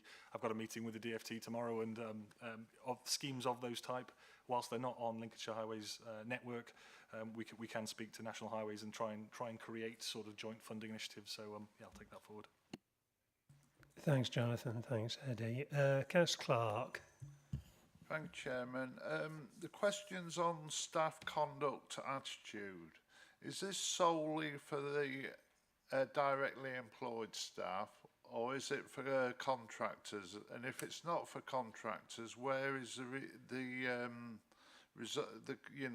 complaints for the contractors? Jonathan. Yeah, so the complaints there are for Lincolnshire County Council when we field them through the customer service centre. So they will relate to all of our activity on the network. So whether they're contractors doing physical operations on the ground, they will make their way through to us. If and when we get complaints of that nature, we will be escalating and dealing with that through the contractual mechanisms. But yeah, we treat them equally ultimately. Thank you, Jonathan. Councillor Gibson. Thank you, Chairman. I just wanted to, on the Council of Volunteering Days, I think it's a fantastic scheme. Whoever came up with that, absolutely take my hat off to them. I think it's brilliant. I did actually put in for one in 21, 22. I think the first tranche on was chosen. But it seems to be quite a lot of time because then we're dealing with district and county and trying to align. Is there some sort of tolerance to make, does that, if I was chosen that year, do I have X amount of time for this to be accomplished, or is it there hopefully to accomplish at some point? Jonathan. Yes, so the responses we had for the councillor volunteering scheme ranged wildly, and that's a good thing. I think if anything, it made it more challenging for our officers and the contractors to deliver. Some of them where we've struggled to implement are those where we either need additional funding or a bit of specialist activity that was outside the original remit. For the life of the contract, we've got these bid commitments of 2 volunteering days per FTE, so it's something that we're going to have a scheme of work going forward. As far as I'm aware, for the remainder of this year, if anything, those schemes are starting to, we're not seeing as many come through. So I think for all councillors, it's probably time for us to go back out to you and re-look for those community projects. But I guess just as a point of clarity, was your scheme completed or were you still awaiting? No, I had some engagement with the council, with the officers here that came down, drew up a plan, but then it's got to go through to the district. So we're waiting for that to happen.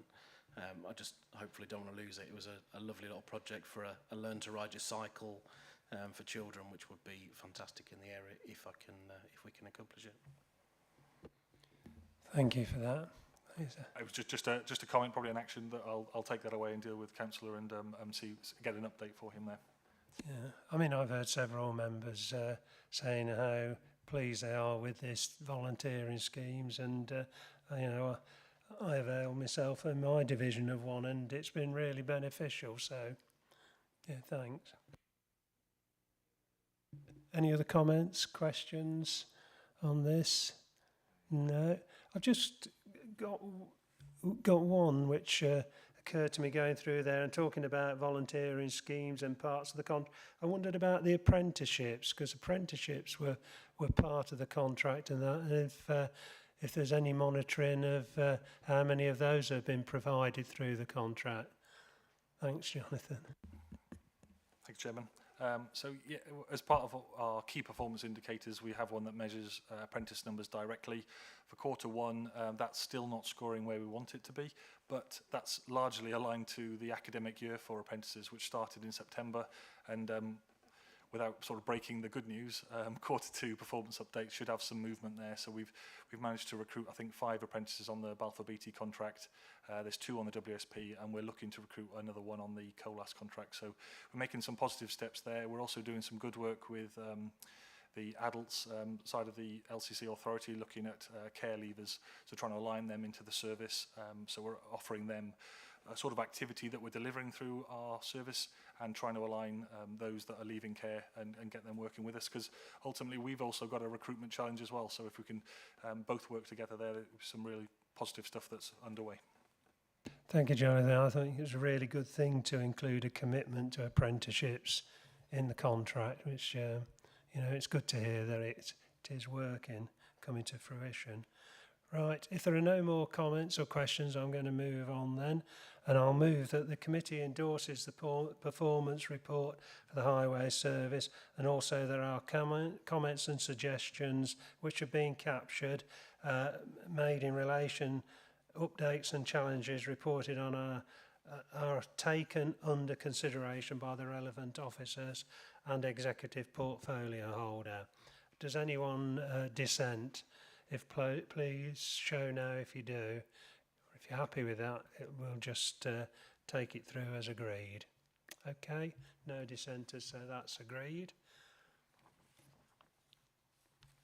Move on to item 10 then, the Transport Q1 performance. Oh, thank you for presenting that report, Transport Quarter 1 Performance Report. This report can be found on pages 93 to 103 of the pack and summarises outcomes and quarterly performance indicators in relation to passenger transport and the Council's transport services. The committee is invited to consider and comment on the detail of performance contained in the report and recommend any changes or actions to the Executive Member for Highways, Transport and IT. And the report will be presented by Helen Reek, Senior Projects Officer, Transport Services, but we also have present, and I haven't got the notes, Howard Rowbottom. Yeah, please. Thank you very much indeed. So the report will be actually presented by Verity Drews, who is head of the Transport Service, and we've got in attendance Howard Rowbottom, who is Managing Director of the TLC. And we also have Jane McNamara with us, who is, I can't read from that far, apologies. Commercial Director, thank you very much. Thank you for getting me out I think of I that said hole, TLC, Chiara. it's I've TCL lost my company, notes sorry. on that one, sorry. Well, apologies for that, but we'll move on and I'll hand over then. Who's Verity is going to take it, thanks. Thank you, Chairman. So just to clarify, we've got this report, which is a summary report surrounding transport services, which I'll present. And there's a subsequent item on the agenda for Transport Connect, which Helen is going to present. Okay. So this report is really the first in a series that we're now going to present to scrutiny in this committee. Transport Services is undertaking an awful lot of transformation across all of its activity currently. And we are very much, excuse the pun, but very much at the start of a journey within the service and also regarding the whole of passenger travel for Lincolnshire. And so this is really to try and give you an overview of our opportunities, our challenges, the issues that we're facing in order to deliver passenger travel across the county. And to give you some headline priorities that we intend to focus on the next sort of 1 to 2 years, and to give you the opportunity to feed back to us on what you consider to be additional priorities potentially, but also on the future success measures that we intend to use as a service. So future reports will be far more quantitative in nature. This is much more of a broader introduction really to the service. So in terms of our opportunities for change, I wanted to focus on summarising a few of those because I do think they are important and they're a moment in time as well. So Transport Services is under new leadership, new management. We're undertaking a service staff restructure, which is one of our key priorities in the medium term. So that is giving us a lot of internal opportunity to really reinvigorate the focus on integrated passenger transport network, which is where we still want to aim for. There's been less momentum surrounding that the last few years, but we've built that back up again now, and we're looking to put the groundwork in at the moment to work towards a new vision and new strategy for passenger travel. And we'll be bringing something back to this committee for discussion at a future date surrounding that. We've got some key drivers around the local transport plan for Lincolnshire, which is now adopted, the Green Master Plan for Lincolnshire as well, which we want to work towards. And surrounding the bus services improvement plan, you've had a report previously at July meeting, I think, regarding public transport.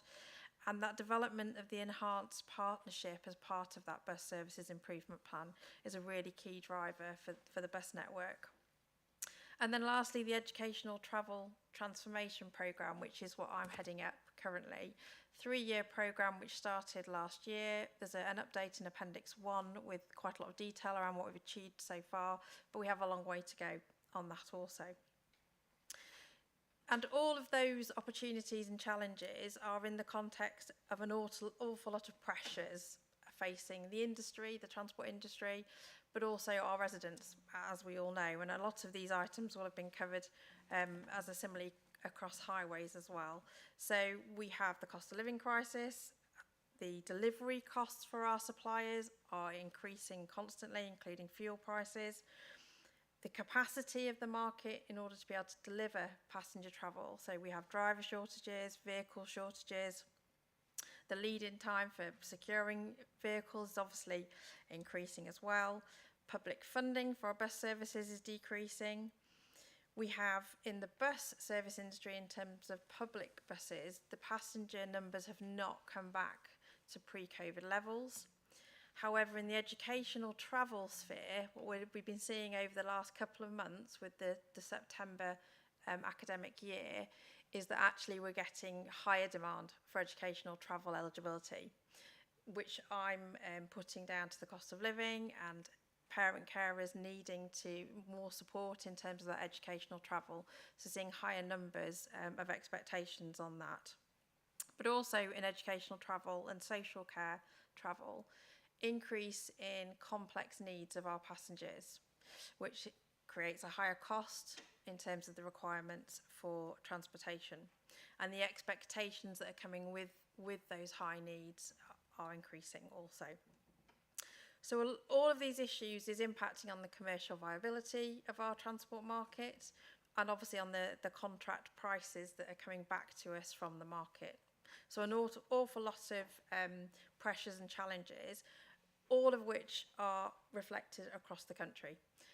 In regular liaison with our local authorities, especially rural authorities across the country, and we are in exactly the same position as they are. All of those pressures are coming to pass.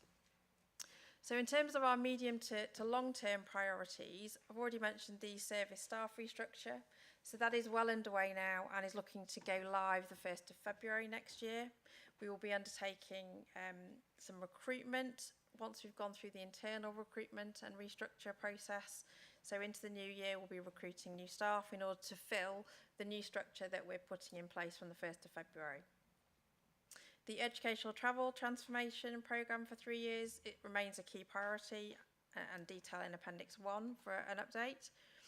And then our key performance measures and reporting, which is hence why we're coming to you at this time. So we intend to pull together a comprehensive programme of reporting to this committee and a dashboard of measures for the whole service. And the first one, the priority has been educational travel. In Appendix 1, I've summarised the current measures we're looking to use for educational travel, largely around the average cost per passenger, the usage of different mechanisms within and requirements in passenger travel, so like passenger assistance, where we know they're difficult to get from the market and we have a shortage.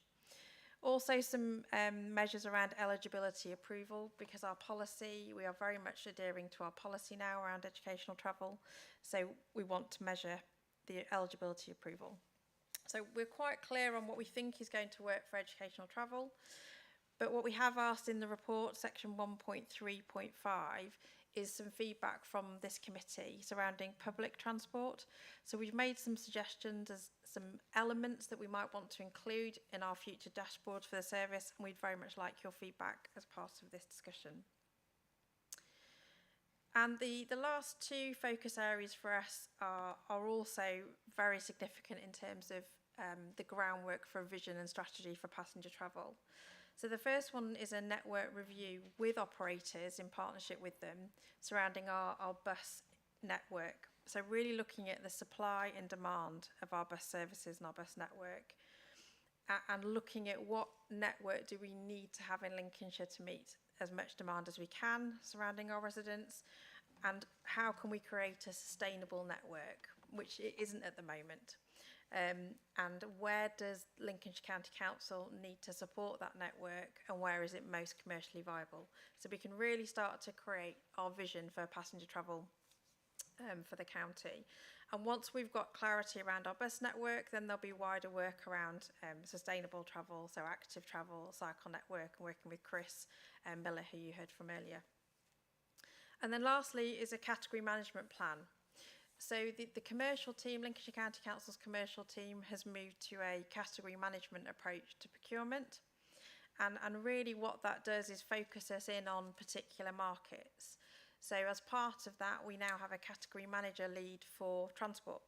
And so we're working very closely with Jocelyn Marlowe, who is our category lead in the commercial team, to bring together, as part of our vision and strategy for passenger travel, what is our vision for the market? What market do we need in Lincolnshire? Whether it's buses, whether it's the minibuses, whether it's taxis, whether, you know, bikes. What are we talking about in terms of what we need, and how are we going to get there? So we definitely need a very proactive strategy around that. And I would expect to be coming out with some developmental projects that we'll need to seek funding for on that, to really try and help our supplier market develop over time. So that covers our main opportunities, our challenges, and our medium-term priorities. And in terms of the ask from the committee, really, it's any feedback you've got on the detail in the report, and particularly around our success measures. Thank you. Thank you for that, Verity, and apologies for the start of the item when I've just been given a different name. So sorry about that.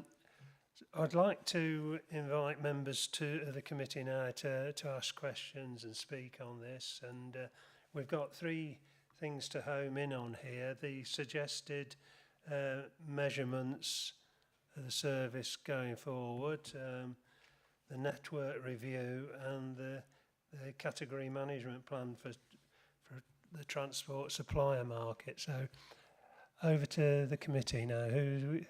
Any comments or questions on this? No.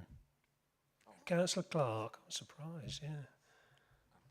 Thanks, Chairman. I'd like to bring one element of the public transport up, the Core Connect. I was talking to a visitor to the county, and he was amazed, absolutely amazed, at the lack of public transport.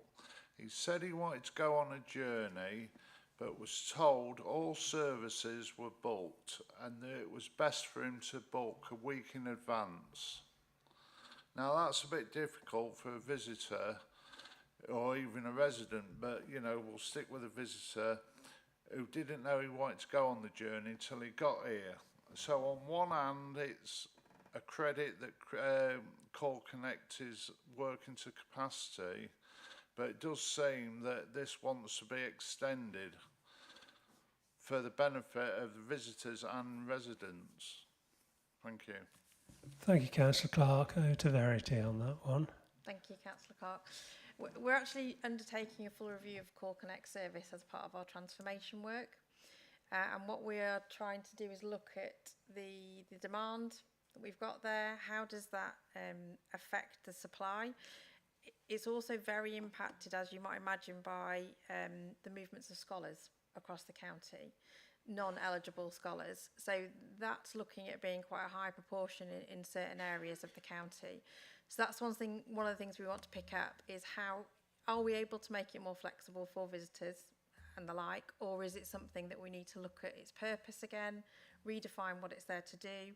And in the context of the network review that I mentioned as part of our priorities, it will be a key element to that, because what we want to try and do is look at what network do we need across the county initially, regardless almost of whether it's demand responsive Core Connect or whether it's commercial bus network, and then look at the commercial viability of the different parts of that network versus where Lincolnshire County Council needs to either subsidise a route potentially that's not viable commercially, or where Core Connect then steps in as a service.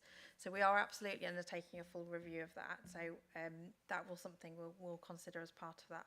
Helen, was there anything you wanted to add on Core Connect, or are you happy with?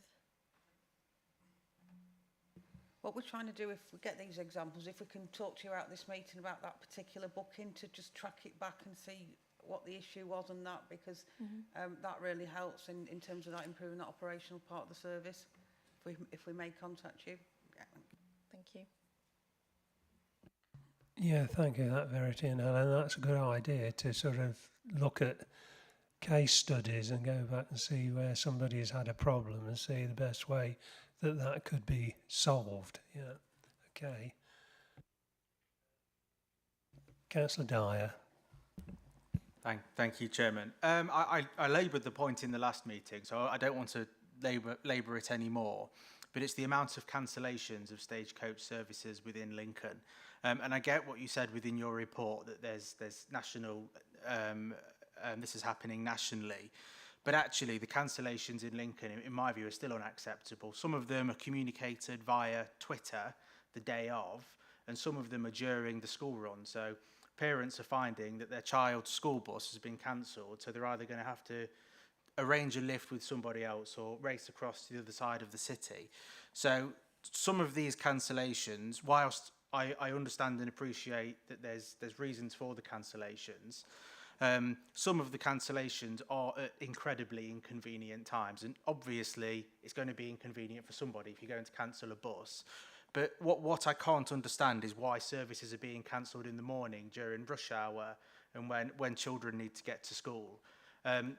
So I'm just wondering what discussions we're having with Stagecoach on these absolutely essential services, where often it's young children waiting for a bus themselves to get onto a service. And that brings me on to my second point. It's the communication of these cancellations. Often it's via Twitter. Stagecoach update it via Twitter. Now, I've just tried to have a look today, but I haven't got a phone signal in the chamber at the moment, so I can't see. But surely that is not an appropriate way for a transport operator to communicate cancellations. A very small amount of the population are on Twitter, and an even smaller amount of the population will check Twitter regularly. There was a cancellation in my division recently because of a road closure, and Stagecoach communicated it via Twitter on an estate where it's elderly pensioners who live on that estate. So chances are very few people would have seen that.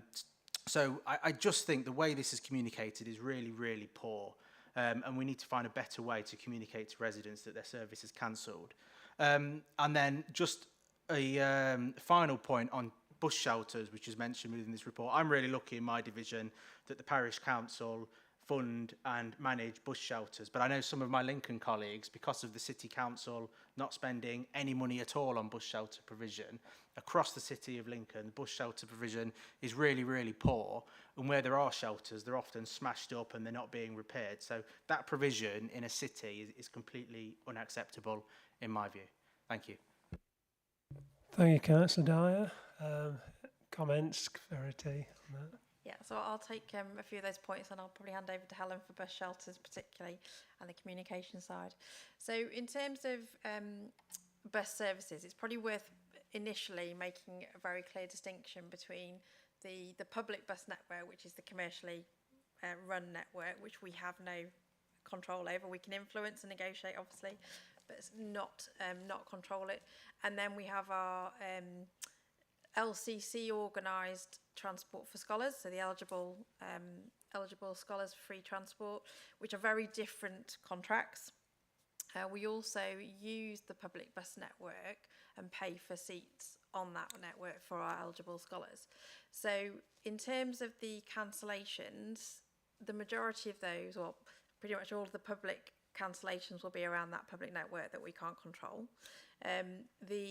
When we have a closed school contract, as we call them, for eligible pupils that we contract, where we have a problem there, we're obviously able to do something about that contractually. So we have the ability to manage that more proactively. In terms of the issues the market's currently facing at the moment, it might be something that Howard might want to cover as well as part of the update on Transport Connect. The driver shortage is massively hitting the whole network in terms of our bus services and our taxi network as well. What I'm seeing in terms of the cancellations really is that contingency that operators used to have is far more difficult to have in place. So they just don't have that contingency available to them because of the driver shortage. And then with COVID, and we are seeing a bit of a resurgence, I think, over the last few weeks in terms of COVID, that tends to be on the day.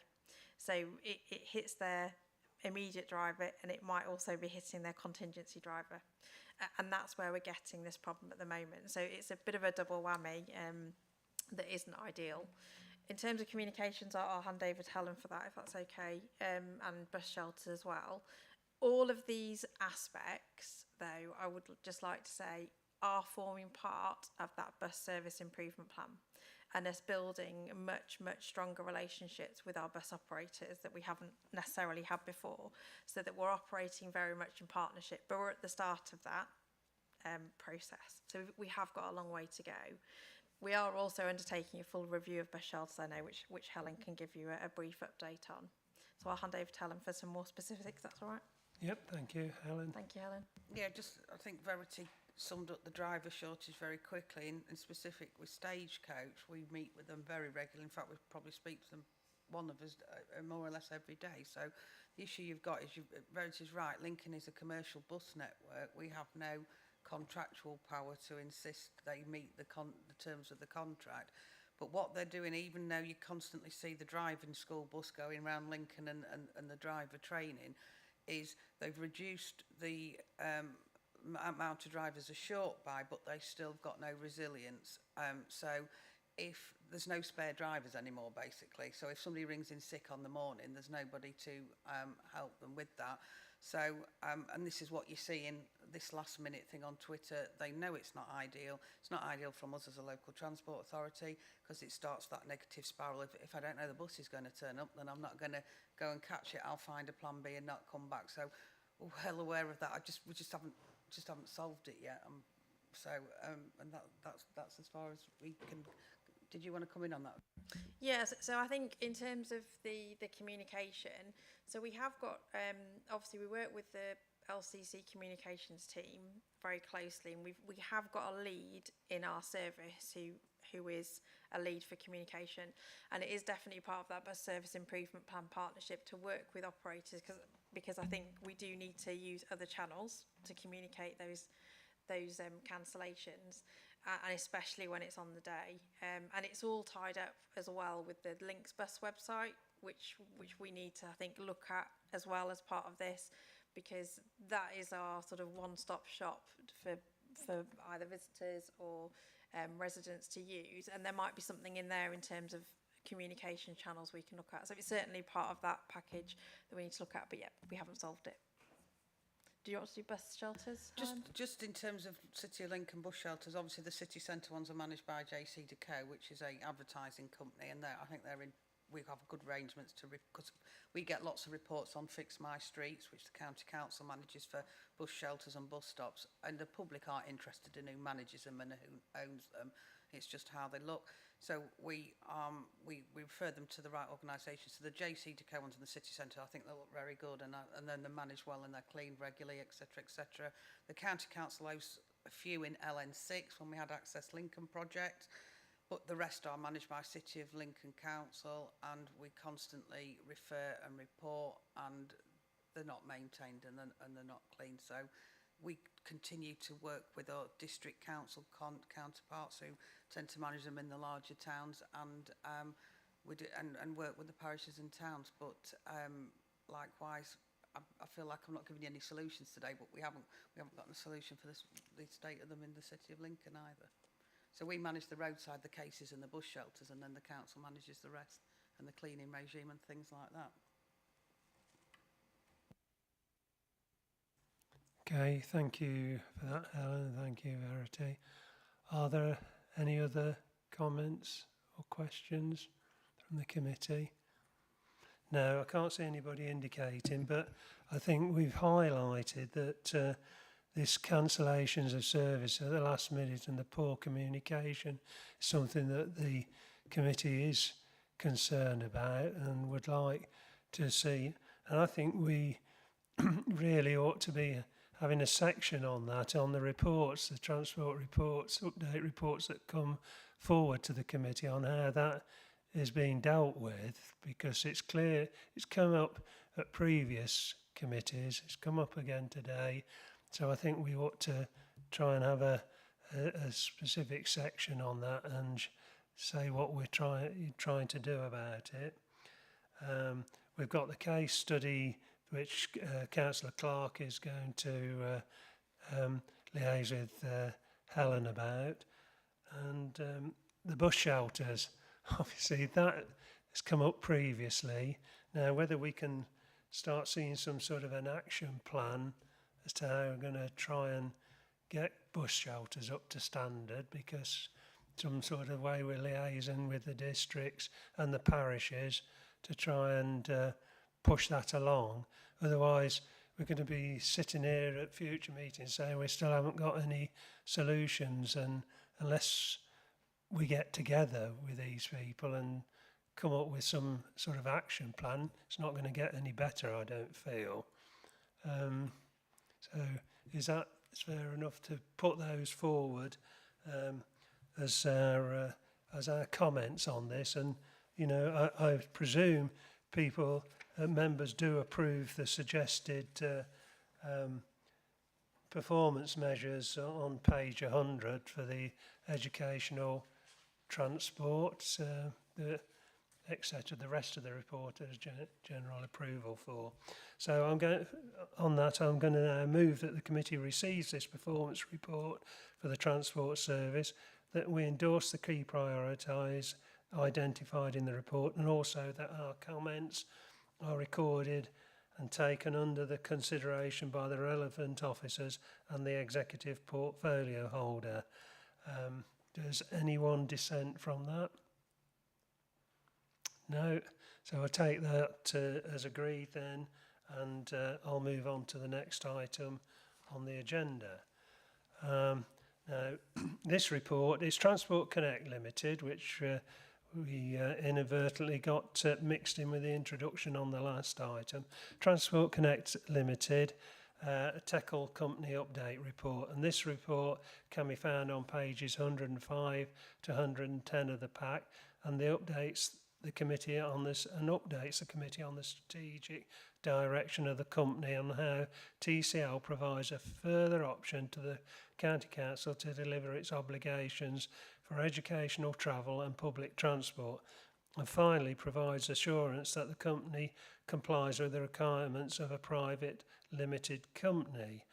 The actions of the committee is invited to consider and comment on the information contained in this report and share our views and recommendations with the executive member for Highways, Transport and IT. Now, Helen Reek, I believe, will be presenting the report, but we have with us today Jane McNamara, the Commercial Director of TCL, and Howard Rowbottom, the Managing Director of TCL, and I welcome you along to the committee. Thank you for taking the trouble to attend and address the committee with this item. So thank you, and I'll hand over to Helen now. Thank you, Chairman. So I'm just going to say a few words of introduction, and then Howard, we've got a 3-slide, well, 4 if you count the cover. We've got a 4-slide presentation, which then Howard will talk in a bit more detail about the company. So as you know, you receive regular reports on TCL. I have for a number of years since inception.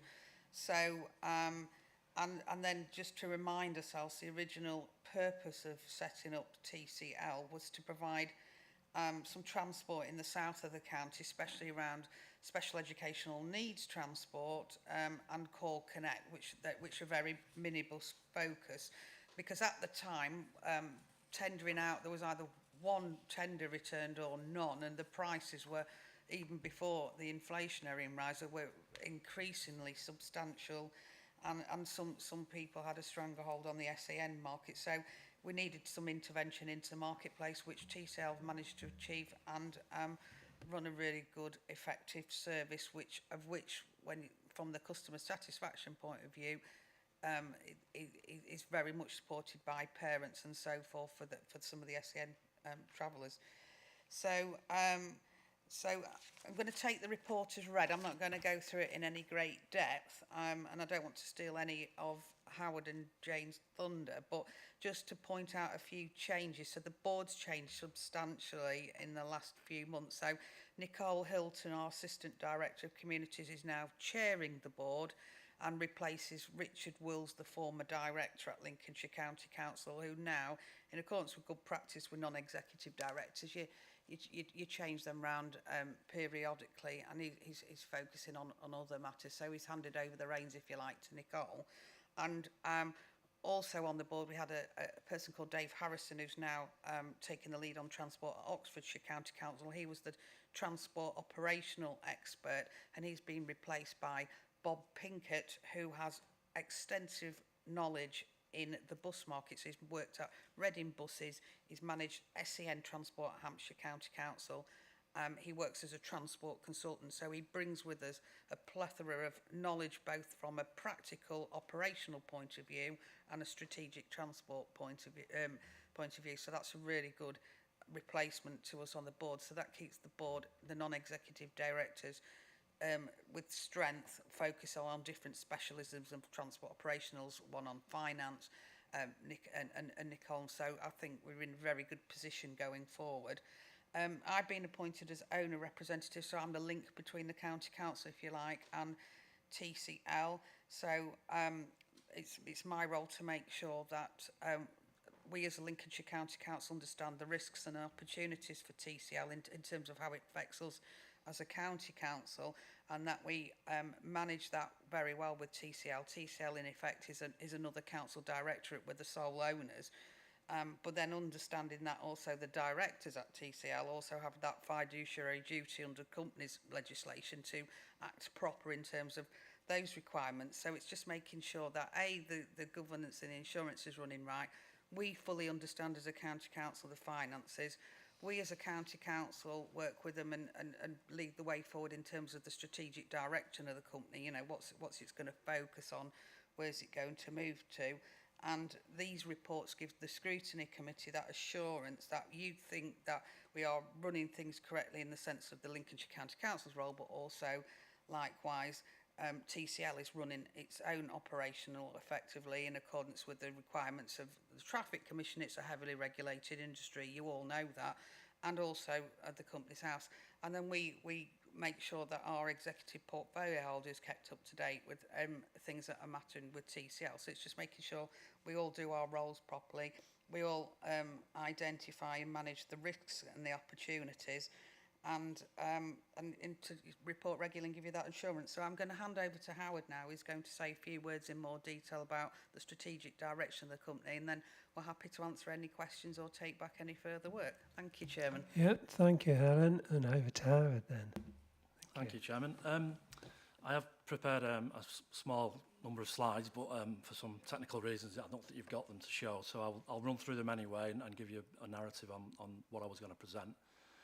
TCL was established in 2016 by Lincolnshire County Council to basically deliver a cost-effective specialist transport provision in Lincolnshire, predominantly in the south.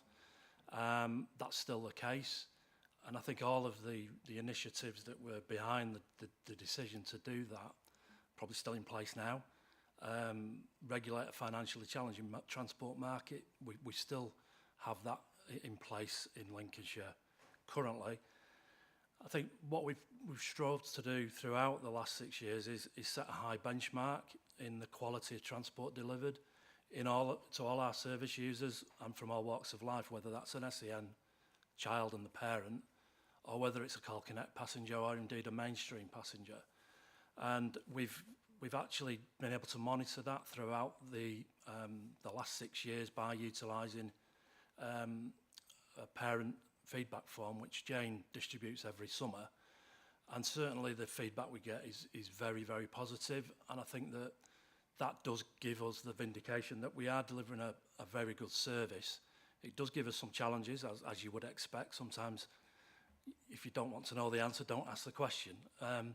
But we do welcome that, and it does allow us to react and change and modify our service delivery if we need to. But on the whole, the feedback we get is very, very positive. And also, as a limited company who is at arm's length from the council, we can give the council some real-time challenges faced by a Lincolnshire bus company.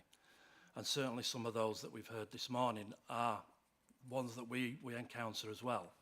And I think that one of them is driver recruitment.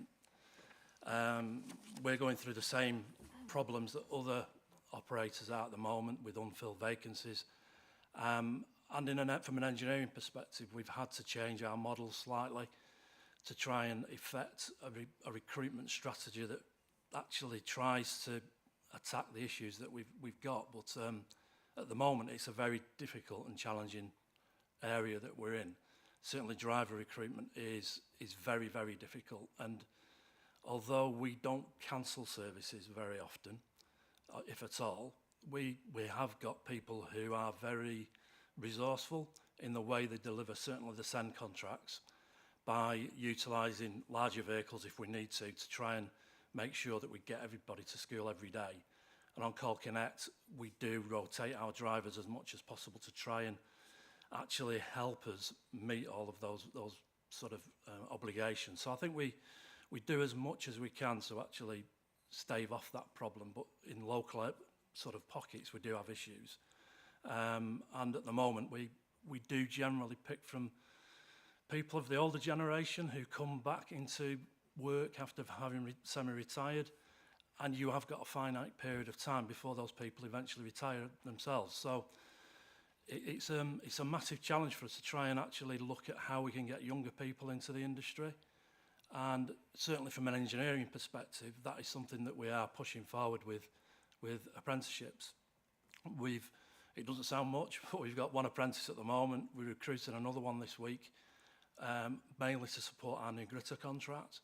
And it is a constant way that we're going to start now developing people, certainly from an engineering perspective. And it does actually raise other options of whether you could actually look at that particular way of working on the driver side, but it is a very limited way of actually recruiting and training drivers, because there is an age limit from an insurance perspective and from a public transport perspective to try and recruit people into a driving position. The other challenges that we have is obviously in our fuel pricing, and this is not something that will actually change in the short term, certainly from the information that I get from our fuel companies. And in the last 6 months to the date in this financial year, our fuel prices are 31% higher than they were in the same period last year. So they're all costs that we have to absorb into the business. We are able to do that just at the moment, but we have to be fairly innovative in the way we actually manage our fuel and the way we look after the vehicle, by utilising new technologies like telematics and driver coaching to try and eke out as much as we possibly can. But there is a finite margin that you will get out by improving your driver's behaviour. So it is a very difficult sort of process that we're going through. We are hopeful that fuel prices will stabilise, but I would like to actually guarantee that's ever going to happen. We've only seen the direction of travel in one way at the moment. Fluctuation in utility prices. Jane's done a brilliant job trying to put long-term contracts in place with our utility operators, and certainly our electricity suppliers. In most cases, we managed to tie them down earlier in the pandemic to longer-term contracts, which are hopefully going to take us through the bump in the road that we've got at the moment. But certainly where we've put a new depot in place, which is to open in Lincoln in a couple of weeks, we will have to take the going rate currently. So it's about trying to put long-term contracts in place to try and eke out that particular price rise that we're inevitably going to see. We've got a disciplined financial management process in place. Jane manages our cash flow unbelievably well, and is very tight on our financial controls. We have to be. We do look after our suppliers, because without them we haven't got a business. So we do try and build up a reasonable level of business credit, but we are very fair with our suppliers. We have to be, to keep their loyalty, because they do treat us very well. As I say, managing the cash flow, monitoring our accounts every day. You're lucky Jane's not been on a system already to look at where our accounts are sat at, because she usually does it every day. And we have a strong invoicing strategy. We're invoicing the council as soon as we possibly can each month to improve our cash flow and help us actually monitor and manage how the financial performance of the business is going over a particular month. We run a lot of vehicles over what we used to. We started off with about 50 vehicles, we're now up to 80.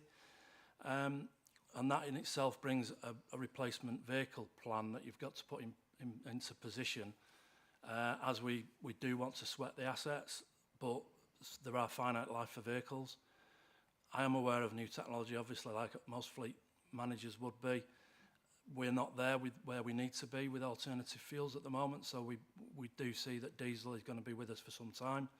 So we have to factor that into how we replace our vehicles, but certainly that will change as technologies actually catch up with expectations of people that operate vehicles in a commercial arena. We have open book accounting. We use an external accountancy firm who do our audit each year. We've just gone through the audit for the last financial year, which was a clear audit, which is really encouraging from our perspective. We have positive feedback from them, and we do have real quality assistance from them to actually look at the way we're planning the business going forward. And I listened to one of the comments earlier about budgeting. We're trying to budget at the moment, but certainly this week is our budget week, and we're going to have to give our crystal ball quite a polish today, I think. So it is very difficult to look at how we budget over the next 12, 18 months. And certainly we're probably going to prepare a couple of different budgets, because there's a few scenarios that are going to come along in the next 12 months with with contracts expiring. Clearly we want to retain those contracts on both SEN and on Call Connect, and maybe even develop into other areas of the county to assist the council where we can. But obviously we're always hamstrung by the issues I mentioned earlier with driver recruitment. So we are hopefully giving the council where we can the support they need to deliver the statutory duties as far as SEN transport. And as we enter our full 6th year of trading, we're always going to be focused on safety and legal compliance. We want to look at the diversification into maintenance to increase the income streams, but also give us some more resilience. And certainly the new contract that we've got in place with Highways on the gritter maintenance is really welcome from our perspective. It helps us develop, and it's something that we do want to try and exploit and actually increase as we go through the next 12 to 18 months to actually load extra work on the back of that to increase that contribution to the overhead and hopefully manage the cost effectiveness of the gritter contract, and work collaboratively with winter maintenance to look at increasing the longevity of the fleet and to reduce the capital expenditure going forward by doing midlife refurbishments of the gritters maybe, and looking at more flexibility within that fleet to try and help reduce the overall costs on the winter maintenance contract. And employ staff who have a really strong focus on the well-being of our passengers. That is really close to my heart. It's important that we give parents and carers the support they need when they give their children over to our care every day to take them to and from school, and it's an important part of the day. And I think we've got an amazing team that helps us deliver that. And keep on ensuring that we're able to support LCC with high quality, cost-effective transport solutions. We have managed to keep ourselves in profit for the past 4 years. It's not a huge initiative, if I'm being honest. It's important that we don't lose money.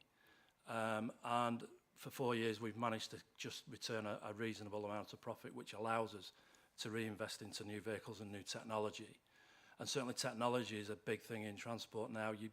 You have to have it in place for managing your staff, managing your vehicles, managing your fuel, and managing your legal compliance. And they're all the areas that we embrace new technology to try and make the company more efficient and provide the council with a really cost-effective and high-quality service. Thank you. Thank you for that, Howard. Are you sort of handing over to Jane to do something, or is it you've done it all? You've done it all. Right, thank you for that. I'll open it up then to the committee for any questions or comments on the report and on the presentation.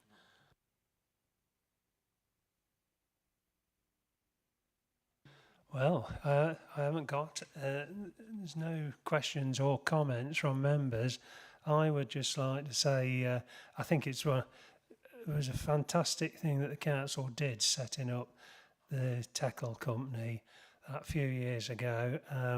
It's been a great benefit to the council, and and it's shown over the years how it's been very adaptable to the council's needs, and yet been able to stand alone and away from the council and act in the right way. So thanks for bringing the report today and for presenting it, and thank you for what TCL does for the council. You know, it is appreciated. It's appreciated the way you work closely with us and what you do. So thank you for that. Right, I'm going to now move that the committee endorses the report and acknowledges the efforts made for TCL to continue providing transport support to the residents of the south of the county, and that our comments in support of improving the service as recorded are taken under consideration by the relevant officers and the executive portfolio holder. Does anyone dissent from that? No, I've got no dissenters. Well, that's agreed then, so that item is carried and agreed. I'll now move on to item 12, the committee work programme. And this item is on pages 111 to 117 of the agenda pack. This item enables the committee to comment on the content of our work programme. The report will be presented by Chiara, our scrutiny officer. Our actions are to review the work programme and highlight any additional scrutiny activity which could be included for consideration in the work programme. So over to you, Chiara. Thank you very much, Mr. Chairman. My name is Chiara Caggiano and I'm the designated scrutiny officer for this committee. What members and the public have in front of them is this item that enables the committee to consider and comment on the content of its own work programme for the coming year, as to ensure that scrutiny activity is focused where it can be of greatest benefit.